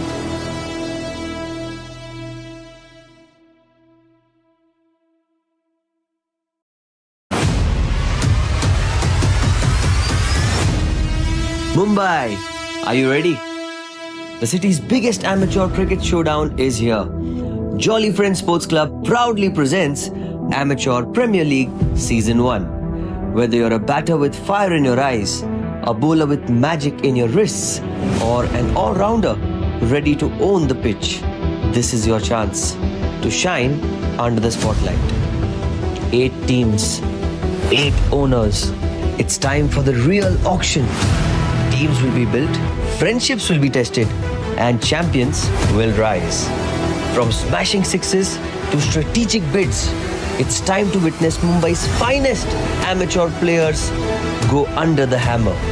Get ready for the most thrilling, enthralling, unpredictable, and action-packed tournament of the year. Amateur Premier League Season 1.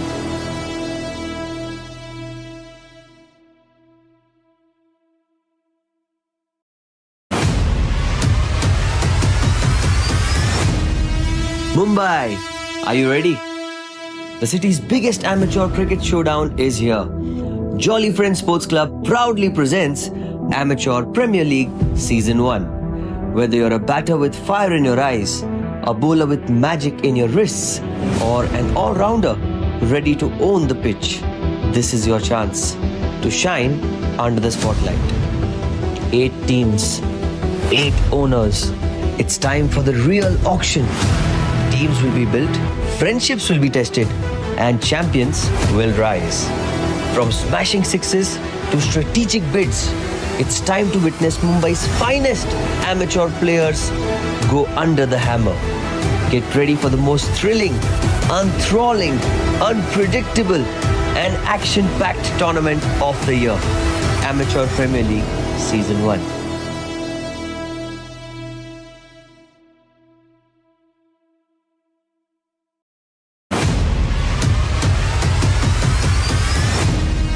Mumbai, are you ready?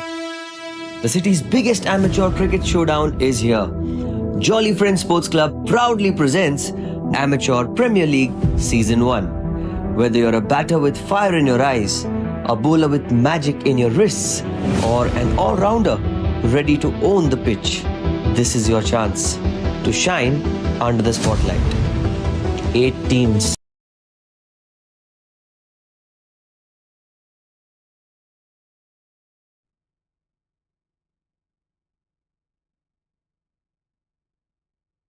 Welcome back to the run chase. The target in front of the Svkms Rising Strikers is 146 in their allotted 20 overs.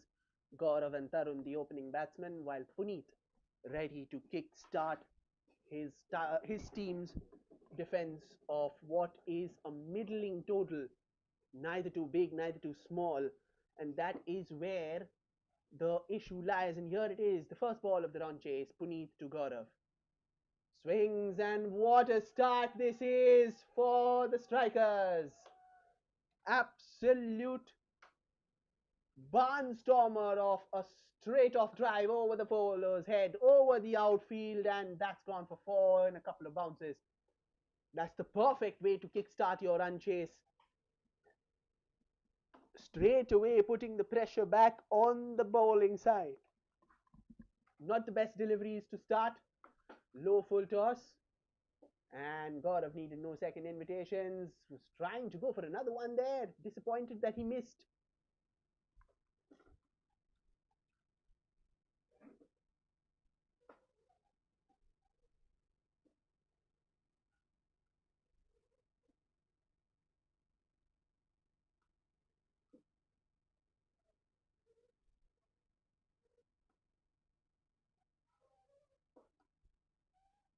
In the air.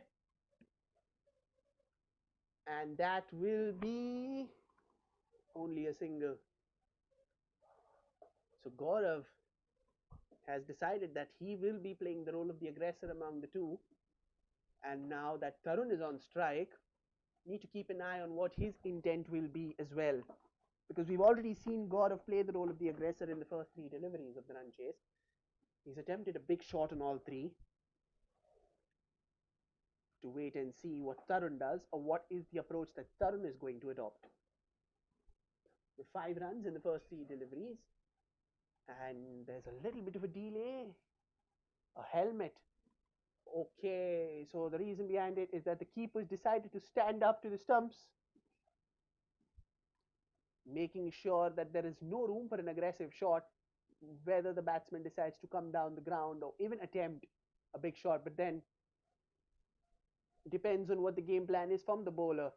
Trying what will the line be, what will the length be, will he bowl to his field? A myriad of possibilities here as Puneet bowls to Tarun for the first time. Oh, that's a good ball. That's an appeal for caught behind. Very, very excited appeal. The keeper has come running all the way to the umpire, but the umpire is unmoved. No sort of edge being detected by the umpire, and he was steadfast in his decision of not out.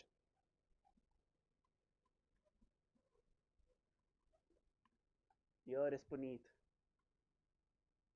Swings again, misses.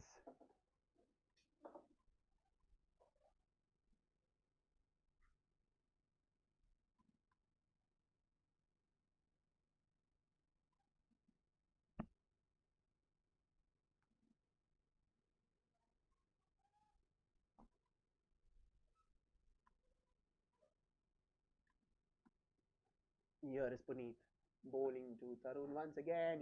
He tries it, finally gets off the mark with that single. So that's the end of the first over. A similar start for the Rising Strikers as well. It's 6 for no loss after the first over.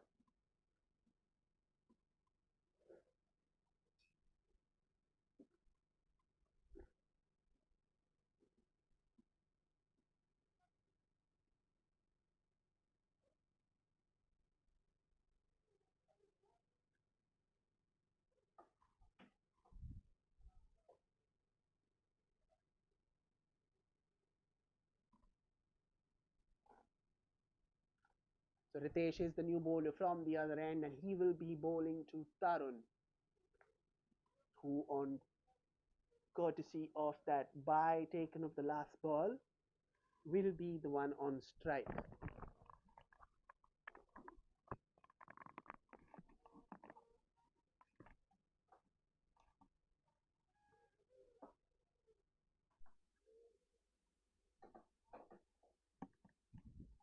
So here is Ritesh bowling to Tarun. Tarun standing out of his crease. Oh, that's a wide, and that will go to the fence as well. So not the best start with the ball for Tarun. Well down the leg side, and no chance for the keeper whatsoever. And the ball has quickly found its way to the boundary. So 5 wides, very first ball, indirectly putting pressure on himself. Not the best start, and definitely not the worst, not the best outcome, especially when you're defending a total of 145. Swings again to that vacant region, and that is another boundary. So runs beginning to flow a little more comfortably here for the Rising Strikers. Gets a generous helping of an inside edge, and it finds its way to the fence for 4.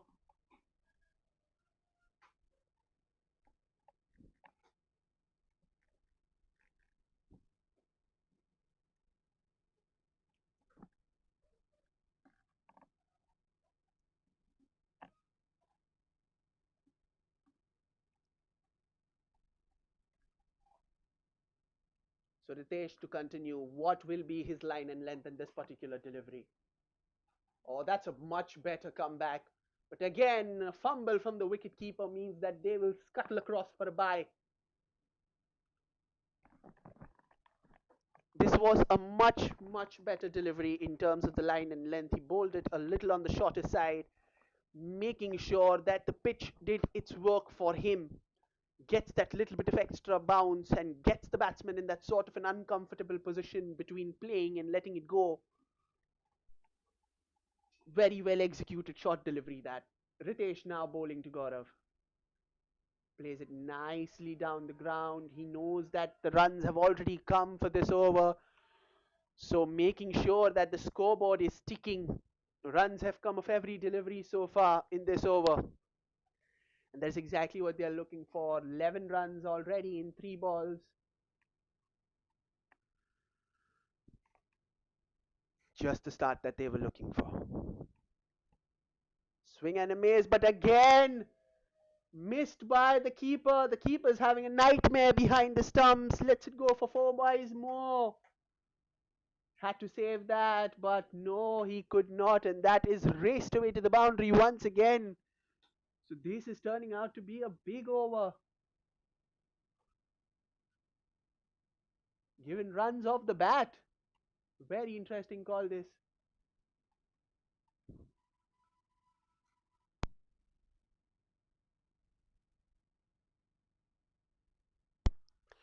So that is an inside edge, which I thought was biased, but no, it's given runs off the bat.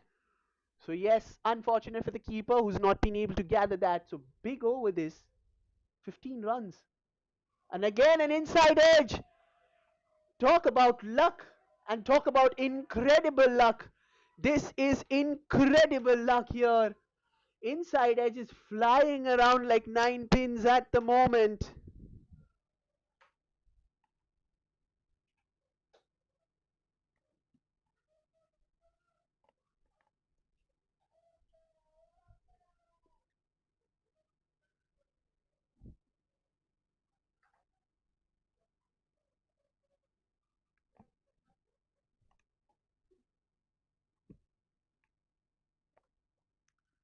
So 19 runs off this over. 19 runs. And still one more ball to go. What a start this has been for the Rising Strikers. The runs have come fortuitously, but they won't matter one bit. They will take those runs as long as they come. They will come back for two. Are they going to look for three? Yes, they are. And they get it rather comfortably in the end. So 22 runs. I repeat, 22 runs coming off this over. That is a massive over. 2 overs gone. The Rising Strikers are 28 for no loss.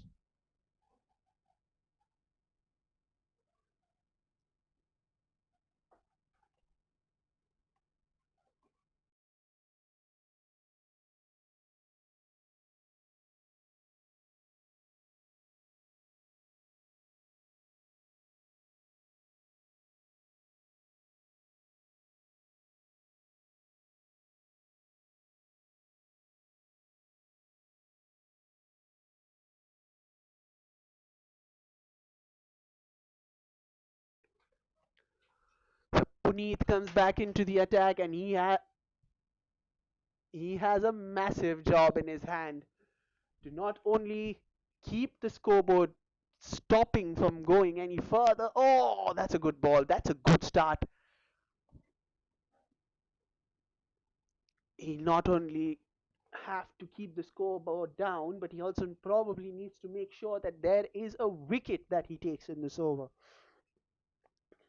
Because if things continue like this is going to be a long night for the bowling side. Oh, that's picked beautifully. And that is gone all the way for six. What a beautiful flick that is from Tarun. It was straight and Tarun, oh look at that. Hold the pose, Tarun, hold the pose indeed. And that has gone all the way for six with ridiculous ease. Tarun's making batting look easy out there. He's on 21 of 10. And Tarun's entered with the mindset to make sure that he is looking to finish things off quickly. Here he is once again facing Puneet, tries to cut a little too away from him. So it's a dot ball. But what a barnstorming start it has been for the Rising Strikers with what a barnstorming start it has been for the Rising Strikers with the bat. 34 into the third over, halfway through. A swing and a miss, but this time again the keeper fails to connect. And they will probably get another one. No, they don't. Decide against it. Happy with the single, and it's also a wide. It's also a wide. So this is once again turning out to be a detrimental over for the fortunes of the Gladiators. They cannot afford to have extras. They cannot afford to have buys. And now they are looking like they are giving every single extra imaginable. Good ball and equally well played. Solid in defense from Gaurav.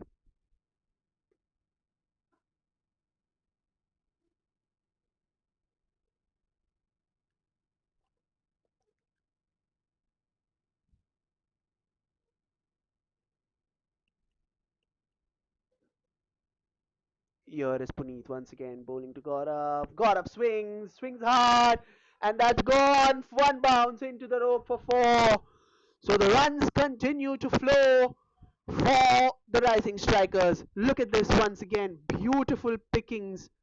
Gets down on one knee, times it to perfection. Perfect use of power, poise, class, and timing all together in one breathtaking stroke. They have raced away to 40 in no time.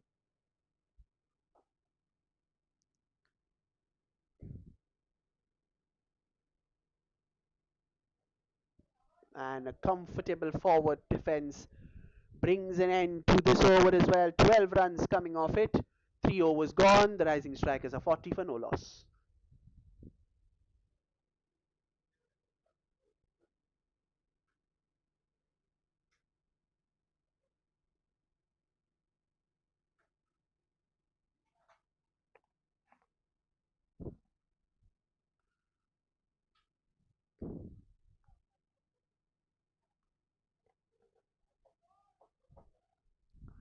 Three overs gone, and the Rising Strikers are beautifully placed at this juncture of the run chase, chasing 146. They are already 40 for no loss in just 3 overs, and they are well and truly ahead of the 8 ball in terms of the run chase at this particular stage. But like I have said time and time again, cricket has always been a game of glorious uncertainties. You just don't know when the contest can turn decisively in favour. For now, the Rising Strikers are well and truly ahead, and they would like to keep it that way as Shreyansh is brought into the attack. Shreyansh was the turning point for his side's performance with the bat. Can he have a similar impact with the ball? Good start this, but equally well done in terms of rotating the strike. A little bit of a fumble there from Shreyansh, who looks disappointed in the aftermath of it all.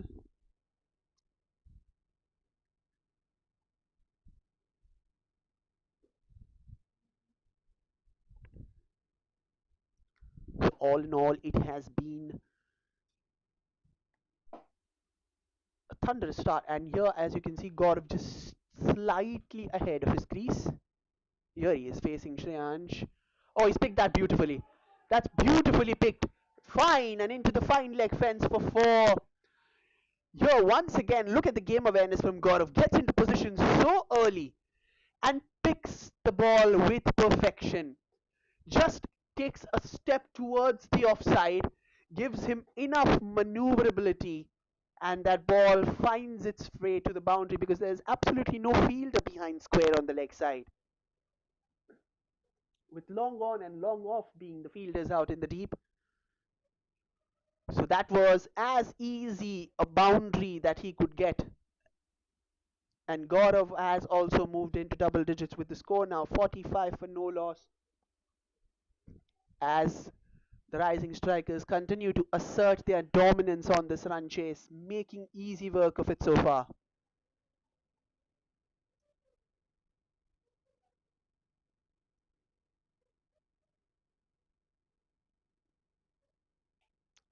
Here is Shreyansh to Gaurav once again. Oh, he's picked it once again, and that's back-to-back boundaries.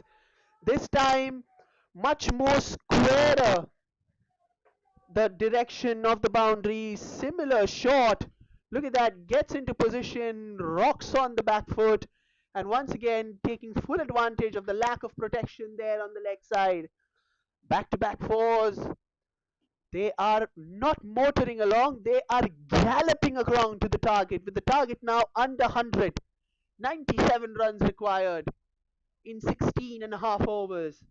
99 balls to be precise. And Gora once again standing ahead of his crease, plays it nicely down the ground, and they will get a single. And that will bring the 50 of the partnership and the 50 of the team total for the Rising Strikers as well. And that has come in absolutely double quick time. None of the bowlers have been spared. It has been a breathtaking display of aggressive batting from both players. Tarun and Gaurav. Tarun currently batting on 22 of 12. Gaurav on 19 of 10. Oh, he's cut that.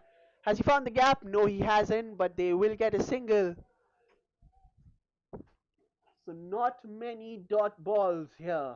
They have managed to maximize their window and have taken runs of almost every single delivery.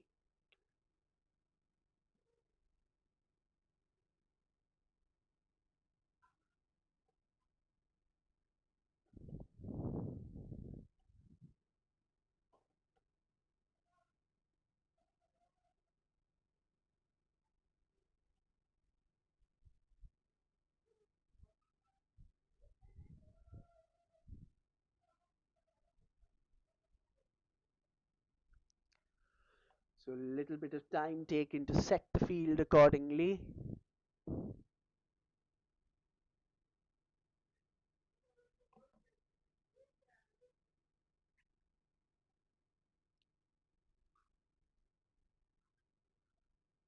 And here is Shreyansh. 11 runs already given, still one. This last ball of the over so far.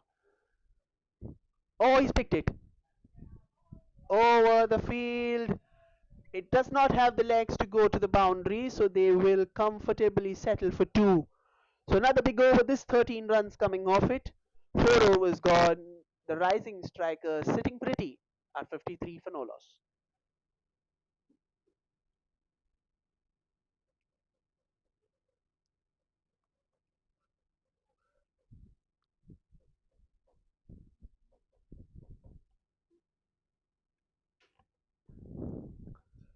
So 4 overs in, the rising strikers are absolutely flying at the moment.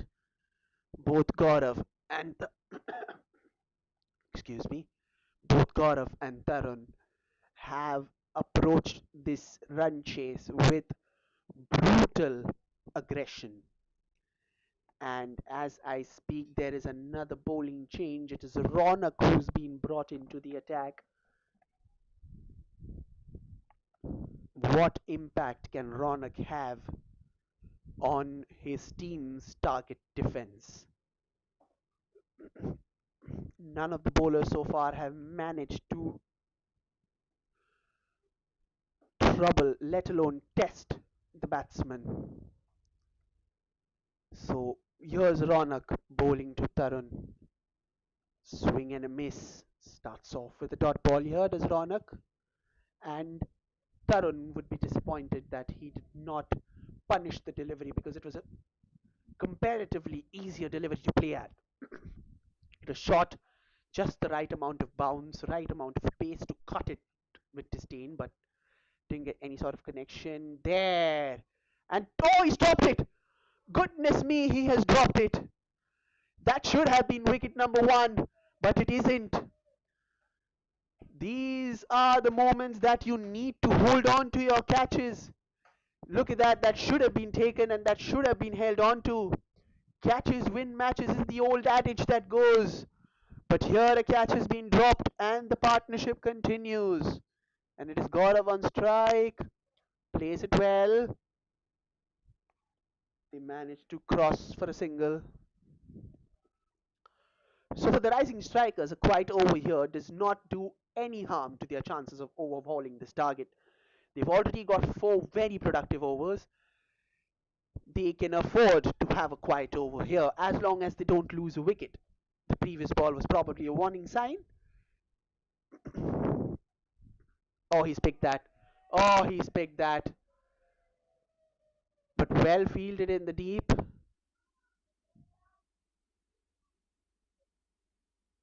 For another single. I felt that they would have taken two, but they're, like I said, they're pretty content with the way things are at the moment. Very content with the situation that they find themselves in and decide that they will indeed settle for a single. Here is Ronak to Gaurav.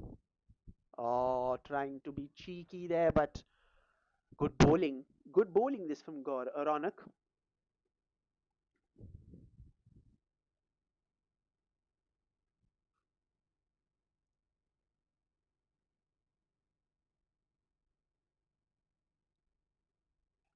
Here is Ronak to Gaurav. Oh, that's a good ball. Jack's back in. They will take a single though, but that ball will definitely raise a couple of questions in the minds of the batsmen. So 5 overs gone, a comparatively quieter over this, but 5 overs gone. The rising strikers are 57 for no loss.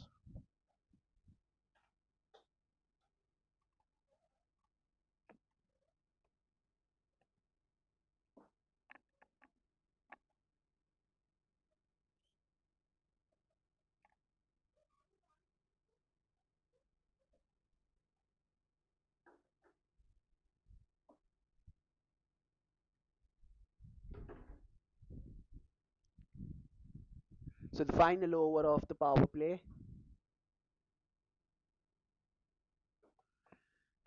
and it is Vipin who has been introduced into the attack. The final over of the power play as well. With the way things are currently going for the rising strikers, I don't think they will look to attack. But then again, I'm just speculating at this point. It can easily be that this over could be the one that they attack and more or less put the game out of reach of the bowling side. It all depends on how Gaurav approaches this first delivery. He's currently batting on 23 of 14 deliveries, while his partner Tarun, on the other hand, is sitting pretty on 25 of 16.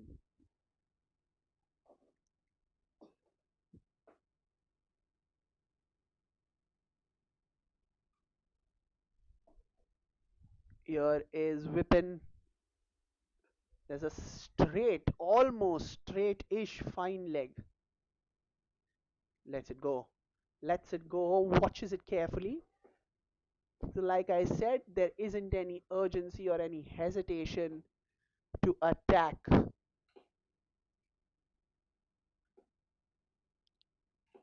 there for the exact reason why the fine leg was so straight. Keeps it down to a single. Moves on to 58 the score now. 58 for no loss, and that will bring Gaurav on strike. I beg your pardon, bring Tarun on strike. Swings and safe. They'll come back for two. Good running between the wickets here.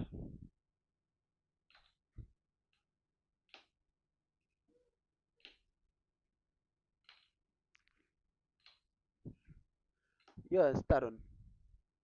Oh, he's played that finer. They'll easily get a couple of runs more. And yes, they will come back rather comfortably in the end for two.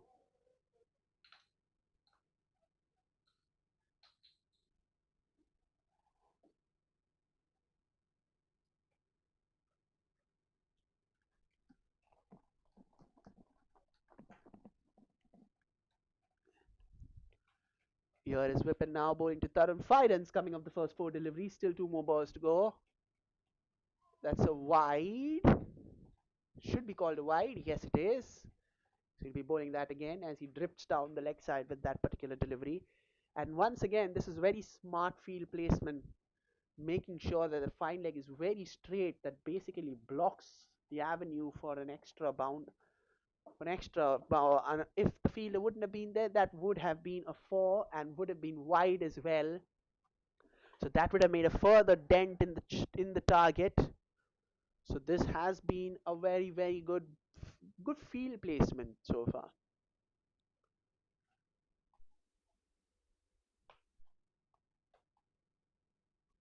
Oh, that's good playing. But there is protection there. Is it? Yes. Cuts it down, keeps it down to just 2. 8 runs so far from the over. 1 more ball to go.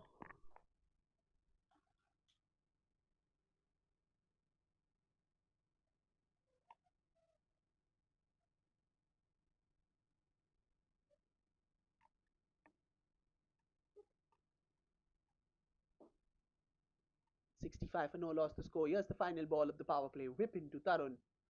Swings hard, and they will come for a single.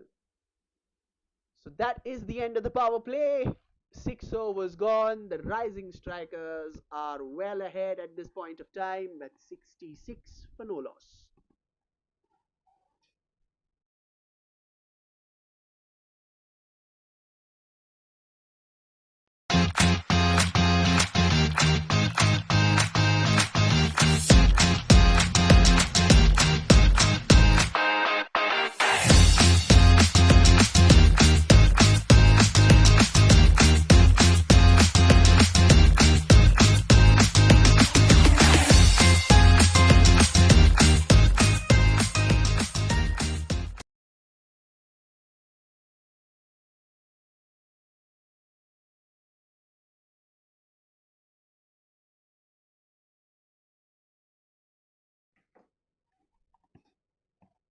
Ronak comes back into the attack. His first over going for 4. Comparatively quieter over in the first 6. The only over that was under 10. Oh, he swung that hard. Once again, falls in no man's land and they'll once again come back. No, they won't. Only be a single.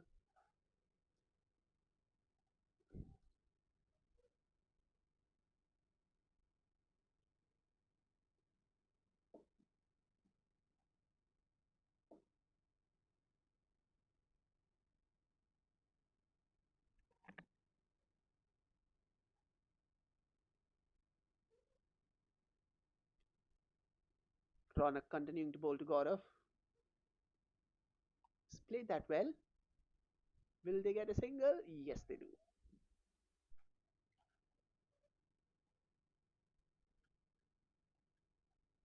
So now the focus for the Rising Strikers is strike rotation. They've managed to dominate the power play utterly, and now they'll just make sure that they keep the scoreboard ticking, not to try and take any more undue risks, play the ball on its merit, keep the good balls out, punish the bad balls, and Tarun taking his guard outside the crease. So, oh yes, oh yes, what a strike that is! Gives himself just a little more room than normal. Here, let's have a look at that. Look at his guard. Just gives him a little bit of room. And he frees his arms with brutal efficiency. One bounce over the rope and a boundary. So they move on into the 70s. They're making this target look very small. Are the Rising Strikers.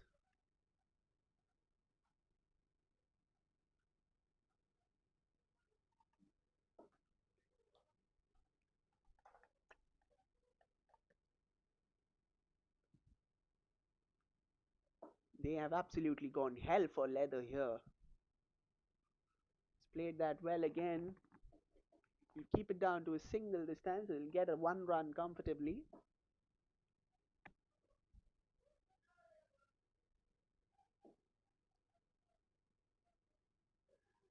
So 7 runs off the first 4 balls in this over.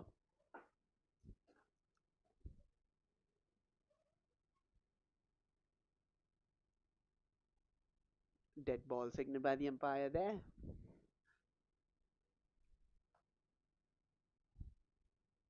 The Rising Strikers are halfway through to their target. That's a wide. Oh, goodness me!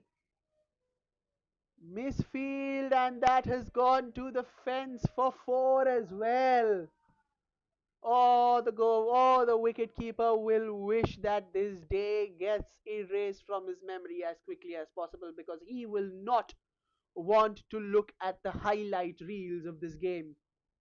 Talk about having an absolute nightmare behind the stumps, and that is exactly what the keeper is having. Not the best outings for the keeper, unfortunately so. Oh, he swung that. Oh, that's gone. That's gone all the way for 6. Goodness gracious me, that has picked with skill and class. He's picked the bones out of that. That's a full toss, asking to be hit. Gets down on one knee, and the ball sails into the night sky and over the stands for 6. Once again, this is a massive over 6, 10, 15, 18 runs coming off it.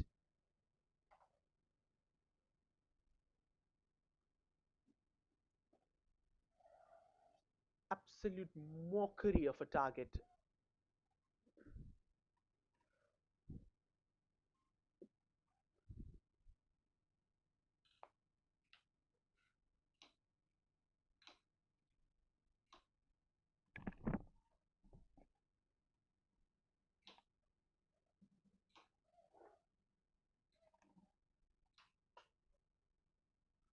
One more ball to go, 22 runs conceded by Ronak so far, and 18 runs conceded of this over alone.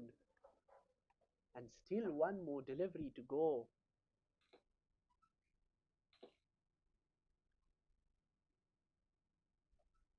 Here is Gaurav facing Ronak. Plays it down, will get a comfortable single.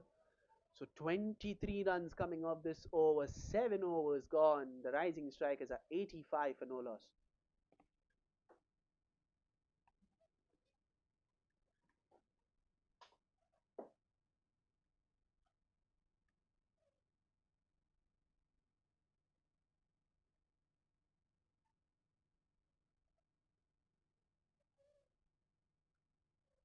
Sitting pretty here, the rising strikers comfortably ahead. Not even comfortably, they're miles ahead of the contest. The opening pair has been absolutely impeccable. They have been borderline flawless. They took the attack to the bowling right from the outset, applied pressure, played the field to perfection, and as a result, it feels like the bowling side have run out of ideas, they've run out of options, and it seems like they're inevitably fighting a losing battle. Whippen comes back into the attack, giving away 9 runs in his first over, and he will be facing Gaurav, who is on 32 of 19, striking at over 160 at the moment, while his opening partner Tarun is on 38 of 23, and even he's going at a good clip. He's picked that. He's picked that. Straight to the fielder. Will only be a single.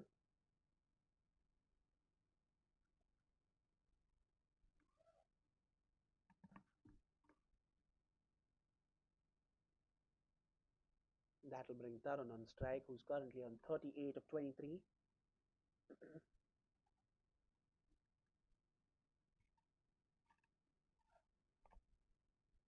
60 runs required now. 60 runs.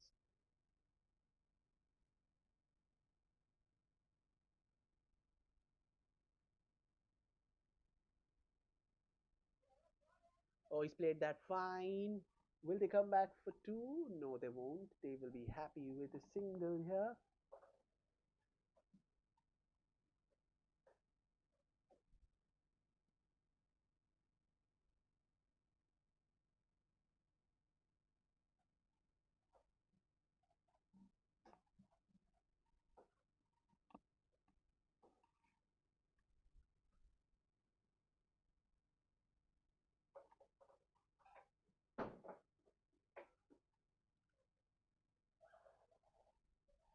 So here's Gaurav. Plays it down the ground. He gets his helmet off and will be a single. Score moves on to 88 and the target now under 60. 58 runs to win. 10 wickets, all 10 wickets in hand for the rising strikers. They are sitting very pretty indeed. And here is Whippen bowling to Tarun. Oh, a little bit of a pause. Bit of an anti-climax there. Whippen using the dark arts.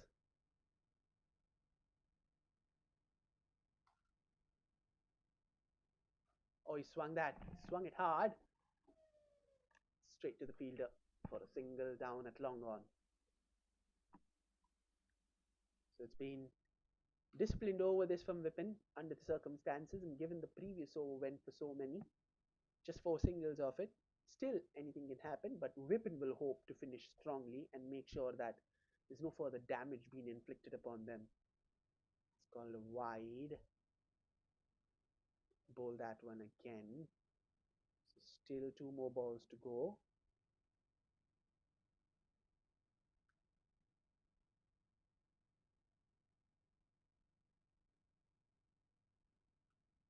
Good ball, good full length delivery there. So 5 runs of this over so far. It's still a very good over, but I think this is a classic case of too little too late at the moment for me. Most of the damage has been already been done. It's already been inflicted upon them as they take another single. So that's 8 overs done and dusted. The rising strikers are 91 for no loss.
New bowler into the attack is Swapnil, who will bowl for the first time in this game, and he's entrusted with the responsibility of bowling the ninth over against two well set, aggressive, and dominating opening batsmen, because both of them have taken the roles of aggressors to brilliant effect.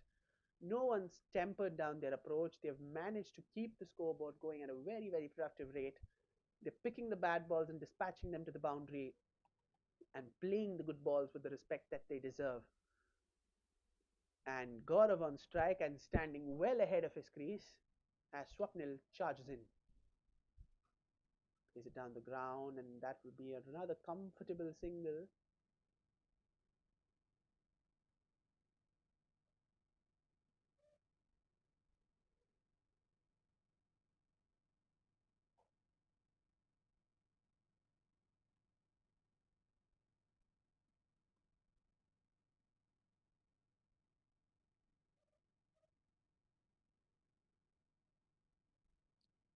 Oh, he's cut that well. Has he found the gap? Has it going? Does it have enough to go to the fence? Cut down nicely, and it'll only be a single, which I find very surprising at the end. Oh, as I can see there, Tarun, a little exhausted now, feeling the after effects of that aggressive start, and as you can see, he's down on his haunches a bit, gasping, taking deep breaths, making sure that he is not winded. The drinks break can't come soon enough for him. There, once again, taking a quick single. Tarun clearly feeling it. He's feeling the heat out there, despite his team not being in any sort of pressure. There, as you can see, once again on his haunches, grimacing a bit, taking his time to mark his guard as well.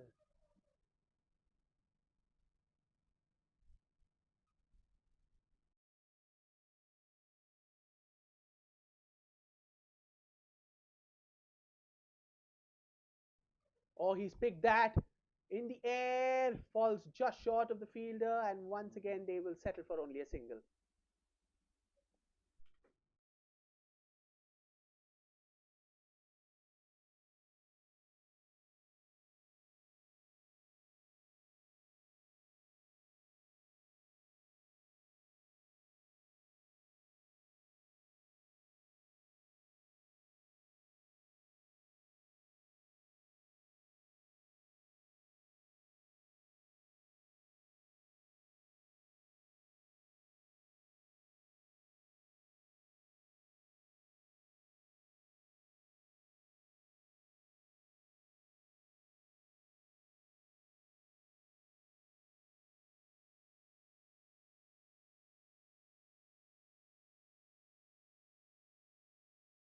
That's in the air for a long time and dropped once again.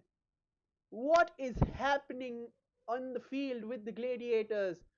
They have let go simple chances, and now this is another chance that has gone a begging.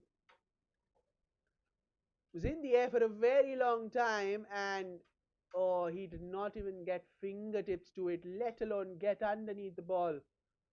Very poor display of fieldsmanship there. Swing and a miss, and again, let it go. That is the end of the ninth over.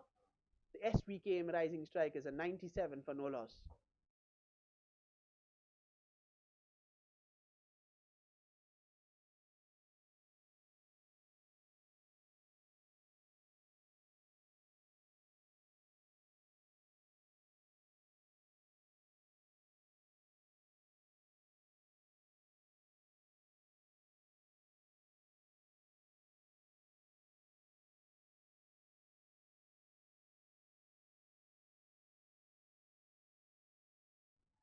So 9 overs gone. 97 for no loss, the Rising Strikers.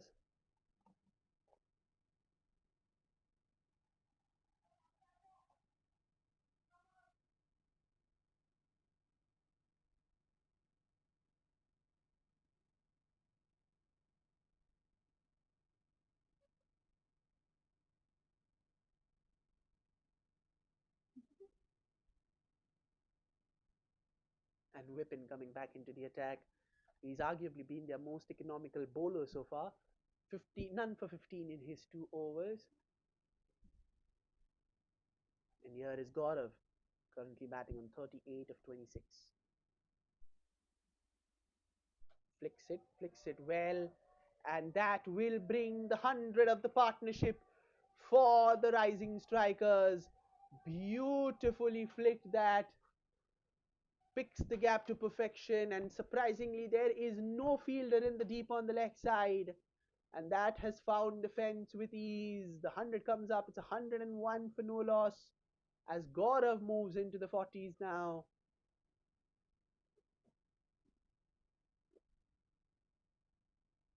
Oh, once again, but this time there is a fielder there. It was hit with force, but having a fielder there ensured that it was nothing more than just a single.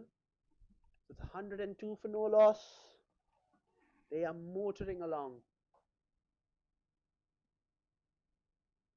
Swing, and he's got him. And that is wicket number one. Tarun was feeling it, as you can see, giving it a little bit of thought, saying that, buddy, not at my 100% here. Tried to go for the big shot. Unfortunate for him that he misses the first wicket down, but what an innings it has been for Tarun as well. It's 102 for 1. And it's time for drinks as well.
We're back after the drinks break.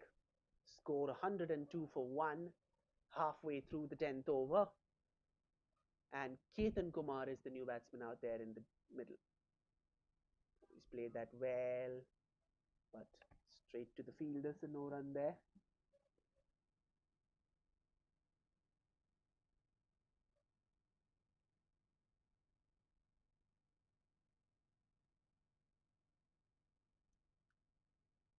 So this is probably the opportunity to just sneak in a few quiet overs. Though it won't do much in terms of the run rate. Oh, that's an inside edge once again. It seems like the inside edge so far has been the most productive shot for the rising strikers. But by keeping that fielder there, they have mitigated that to some extent.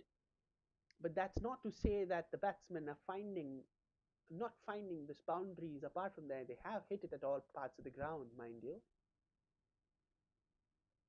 Comfortably played it down the ground, and that is the end of the 10th over. So we're halfway through. The rising strikers are 103 for 1.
Swapnil back into the attack.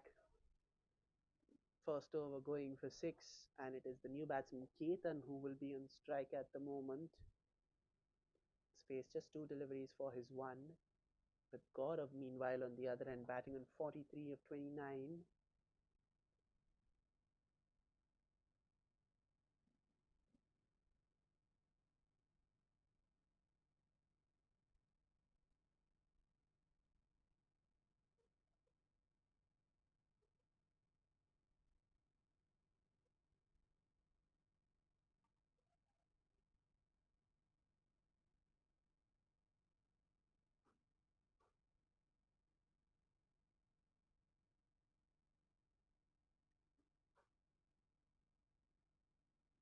There is Swapnil. Oh, that's a huge appeal for LBW and given. So that's the second wicket down for the rising strikers, and Ketan has to walk. His brief stay in the middle comes to an end. Just 1 run of 3 deliveries. Yeah, he looks like he was right in front of the stumps, and the umpire did not hesitate to raise his finger there. So Ketan's gone. The rising strikers are now 103 for 2.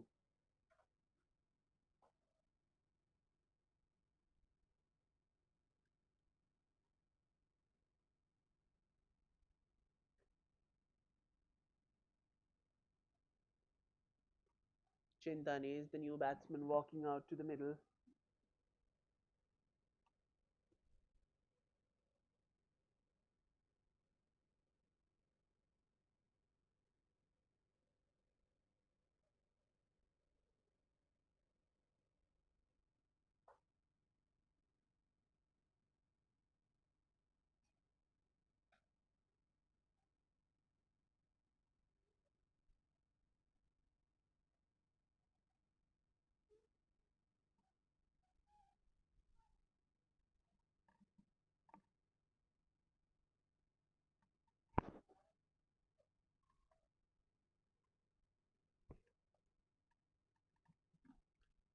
Here is Swapnil bowling to Chintan.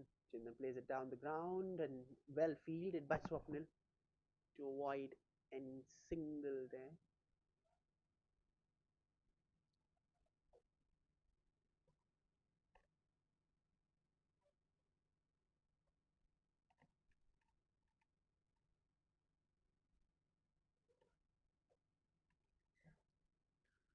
Here's Chintan facing Swapnil once again.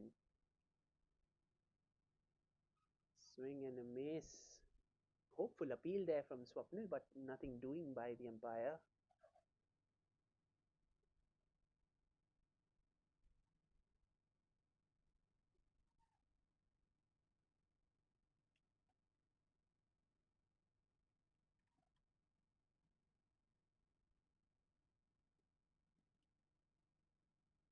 Chintan facing Swapnil. It's in the air. He's looped it, but just short of the fielder. They'll come back for two and come back rather comfortably in the end.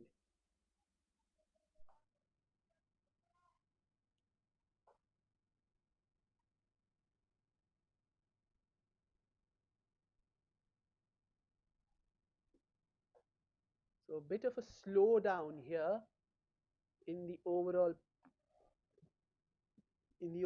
pace of the game, where it felt like the game was going 100 miles an hour when the opening partnership was going all guns blazing. Oh, goodness me, that's gone. That is gone mightily high and handsome. Just when I was talking about the pace of the game being slowed down, that has been dispatched into the night sky for a huge six from Chintan. Absolutely bludgeoned that out of the middle of the bat. And the target now just 35. Plays it down the ground. Keep it to a single. 9 runs off the over. 11 overs gone. It's 112 for 2.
Starts off the 12th over with a single there. Does Chintan. Brings Gaurav on strike as Vipin will bowl out. 1 for 22 and into his fourth and final over. That's a wide, and once again the keeper lets it go. So that's another extra, and a harrowing night continues for the wicketkeeper of the United Gladiators. He'd want to take this day back. He definitely want to erase this game as quickly as possible from his memory, because nothing has gone right from him right from ball number one. And you do have these games. So you swing and a miss. As I was saying, you do have games like these where nothing seems to be going your way, and the best thing that you can do is just pick yourself up from the canvas and go again, because tomorrow's a new day, tomorrow's a new game, and that is exactly what the keeper will need to do. To That's another wide, and once again, this time there's no extra run, but again, not able to grab the ball and just keep it in his grasp. Goodness me, he'd love to hold on to the ball for a while. So score now 116, 30 needed. Plays it nicely down the ground for a single down to fine leg. 5 runs coming off the first 3 balls.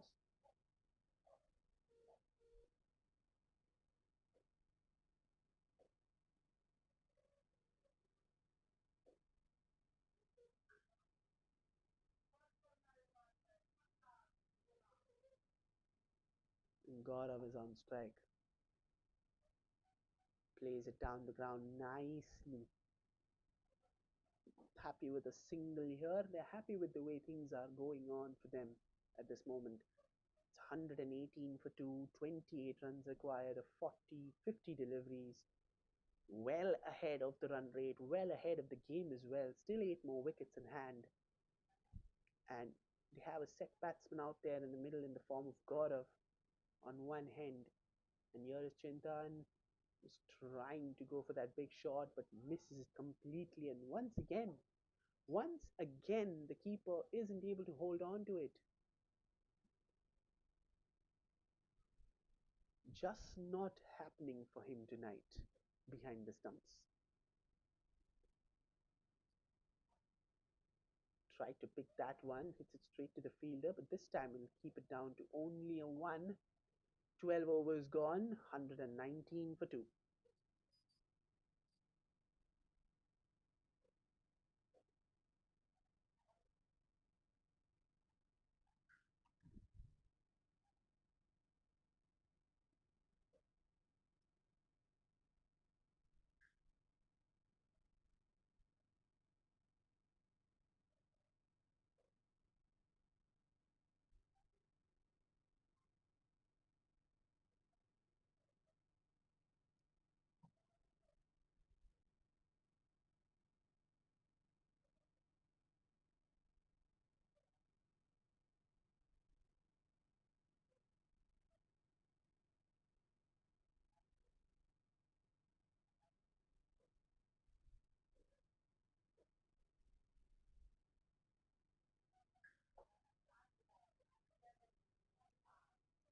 Swapnil is back into the attack, 1 for 15 of his 2 overs. Chintan on strike, is currently batting on 12 of 10.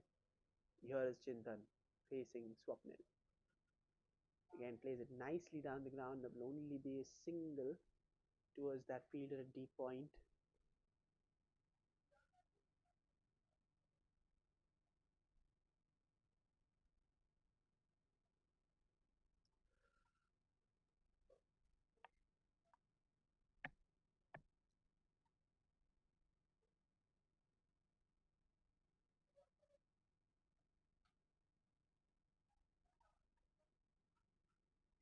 Oh, that's a big appeal. Oh, finally! Goodness gracious me, what just happened there? What has happened there? There was a comedy of errors in the first innings, and we have one to rival that here. And it is Gaurav who has to depart. Oh, goodness gracious me, what misfortune. Let's have a look at that once again. Plays it, they're running, the non striker set, and then afterwards leaves his partner high and dry. Absolutely no communication between the batsmen whatsoever. And finally, a little bit of redemption for the wicketkeeper, who finally gets something in his favour as the score now reads 120 for 3. Pranav walks out to bat in the middle.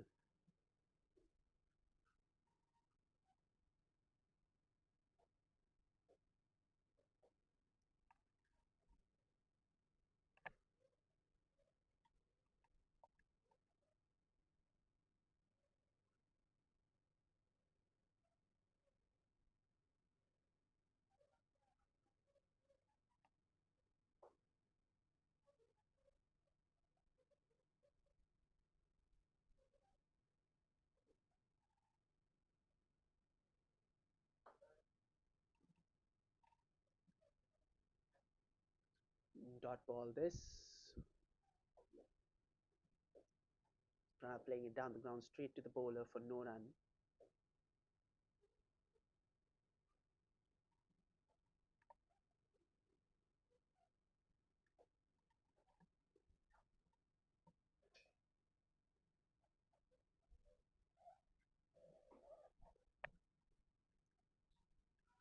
It's a big appeal, but nothing doing. Another dot ball. Nice tight over this from Swapnil. Just a single of his first 4 deliveries.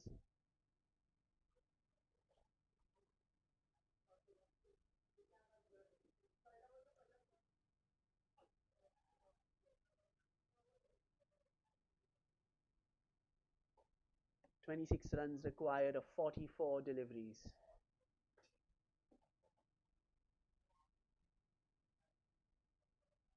Swing and a miss, and oh, goes for four, buys. I genuinely feel for the keeper. My heart goes out to him because this has not been the best night for him so far. And as you can see, he is dejected. He is genuinely disappointed with the way that things have gone. It's taken an age to get up. So many runs just gone beyond him for four buys, unable to hold the ball, unable to grip it, unable to keep it in his grasps. And that is something that will definitely haunt him, and he stayed down. He's played that fine. A little bit of a misfield again. Will they come back for two? No, they don't. Keeps it down to a single, so 6 runs coming off it, 13 overs gone. It's 125 for 3.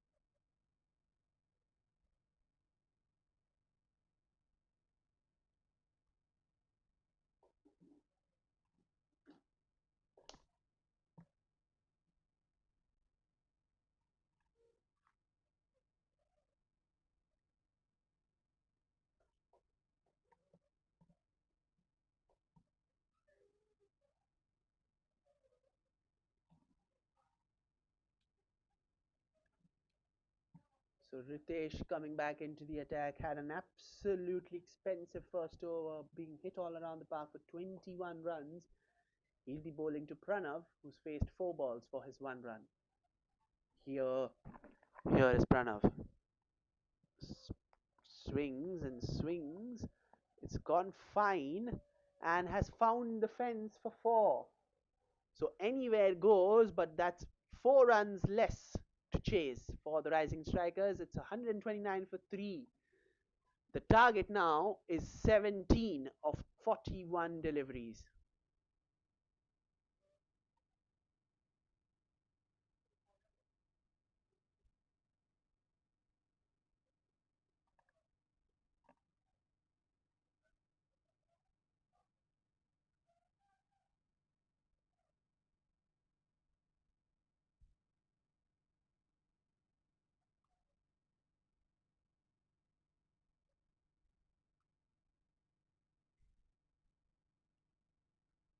Played it down the ground. Oh, this could be another chaotic. Oh, goodness me, that's another run out. That is another comedy of errors. And they just cannot believe it. Chintan is absolutely unhappy with his partner because that should have been a run, and another case of horrible miscommunication. And Chintan has to walk, and he is clearly disgruntled. He's genuinely not happy with what has transpired out there in the middle, and rightly so, because that should have been a comfortable single, but no.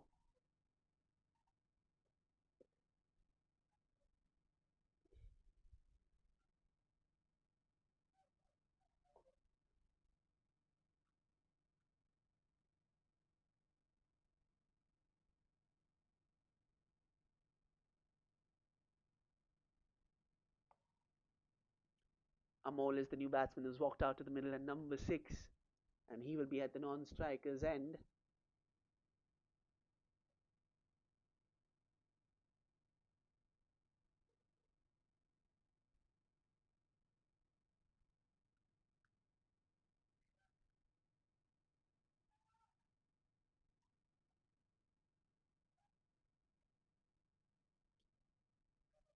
Oh, he's picked that. He's picked that, and that will stop before the boundary, but not before they come back for two.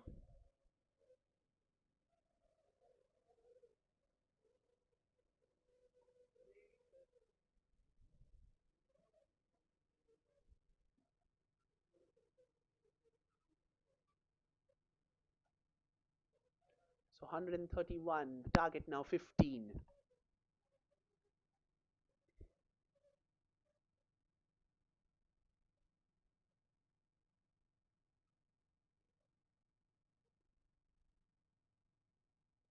Swing and a miss.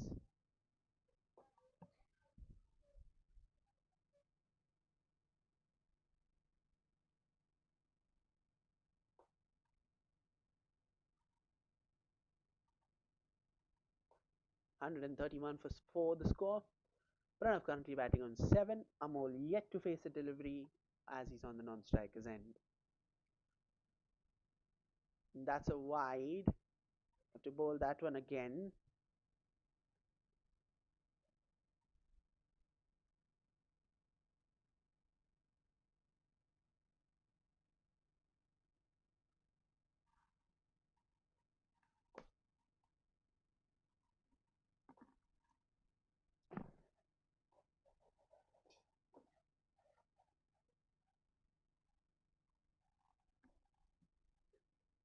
And here is Ritesh bowling to Pranav. Picks it straight down the ground, but it will only be a single.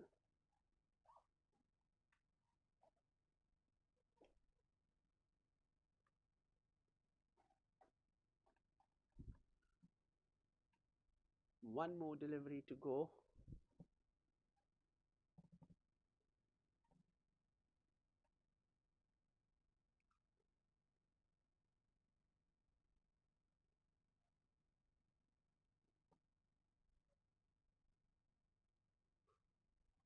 Hits it to the fielder, so no run there. So that's 14 overs gone. It's 133 for 4. The rising strikers need 13 runs to win of 6 overs.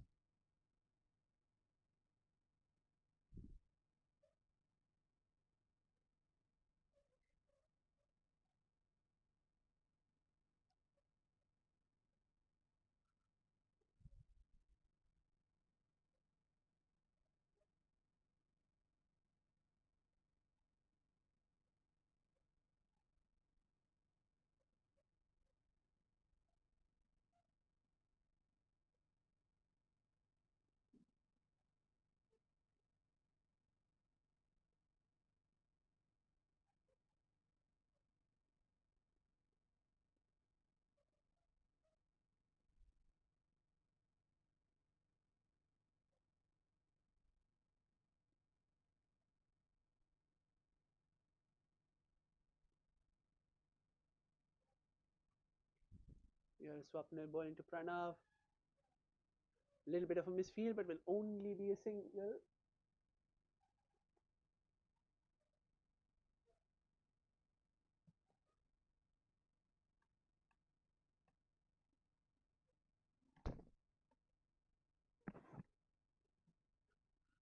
Two hits away now from victory, the rising strikers.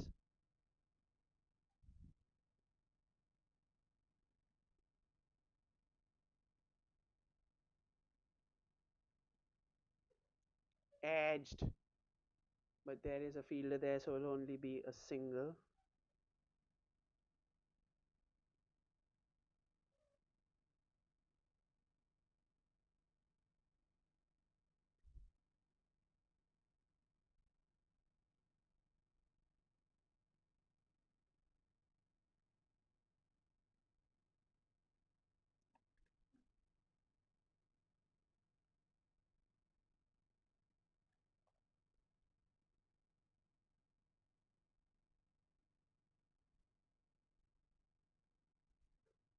Plays it down the ground, but straight to the bowler, so no run there.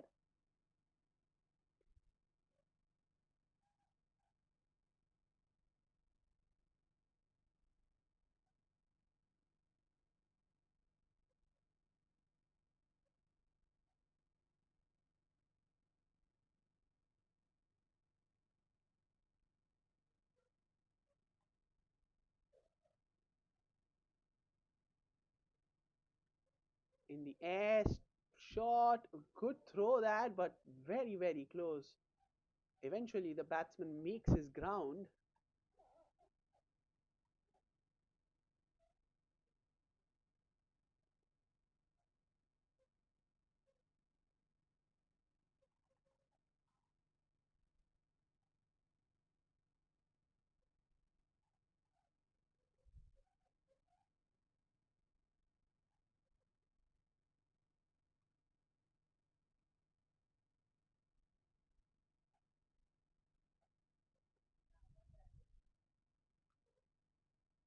Played it down the ground. They're looking for two. No, they will be happy with just the one. And now the target under 10, 9 runs needed for what will be a pretty good win for the rising strikers.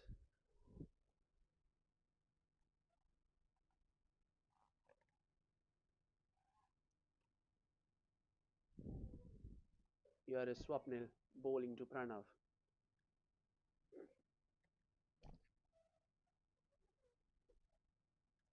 Swings, misses, and it's edged and it's gone to the fence for four. So the rotten luck of the keeper continues, and but this time he was helpless to do anything. The score now 141 for 5 after 15 overs, just 5 runs required for the victory.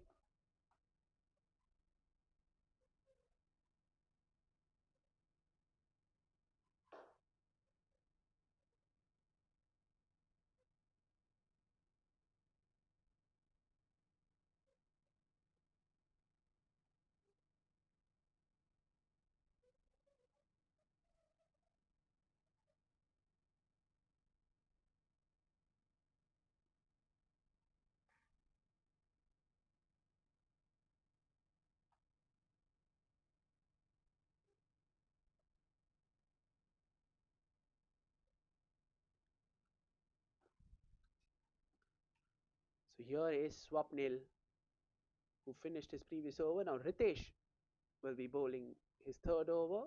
On the expensive side though, 2 overs none for 29, and it is Amol who will be on strike. One hit away. Can Amol get that hit in this delivery?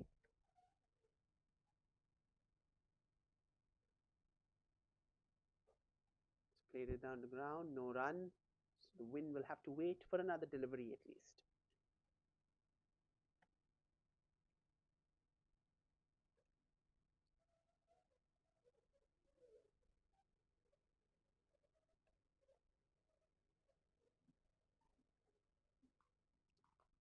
Here is Ritesh to Amol. Plays it down the ground. It's a misfield, and that's gone for four.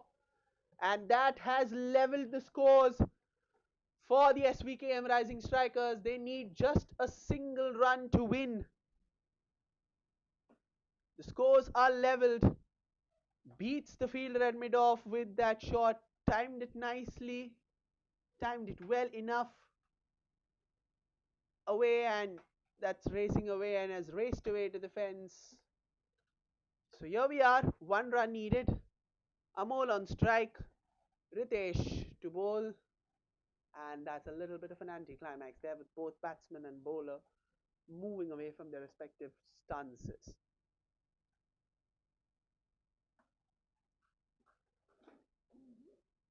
And that is a dot ball. So the win will have to wait for another delivery.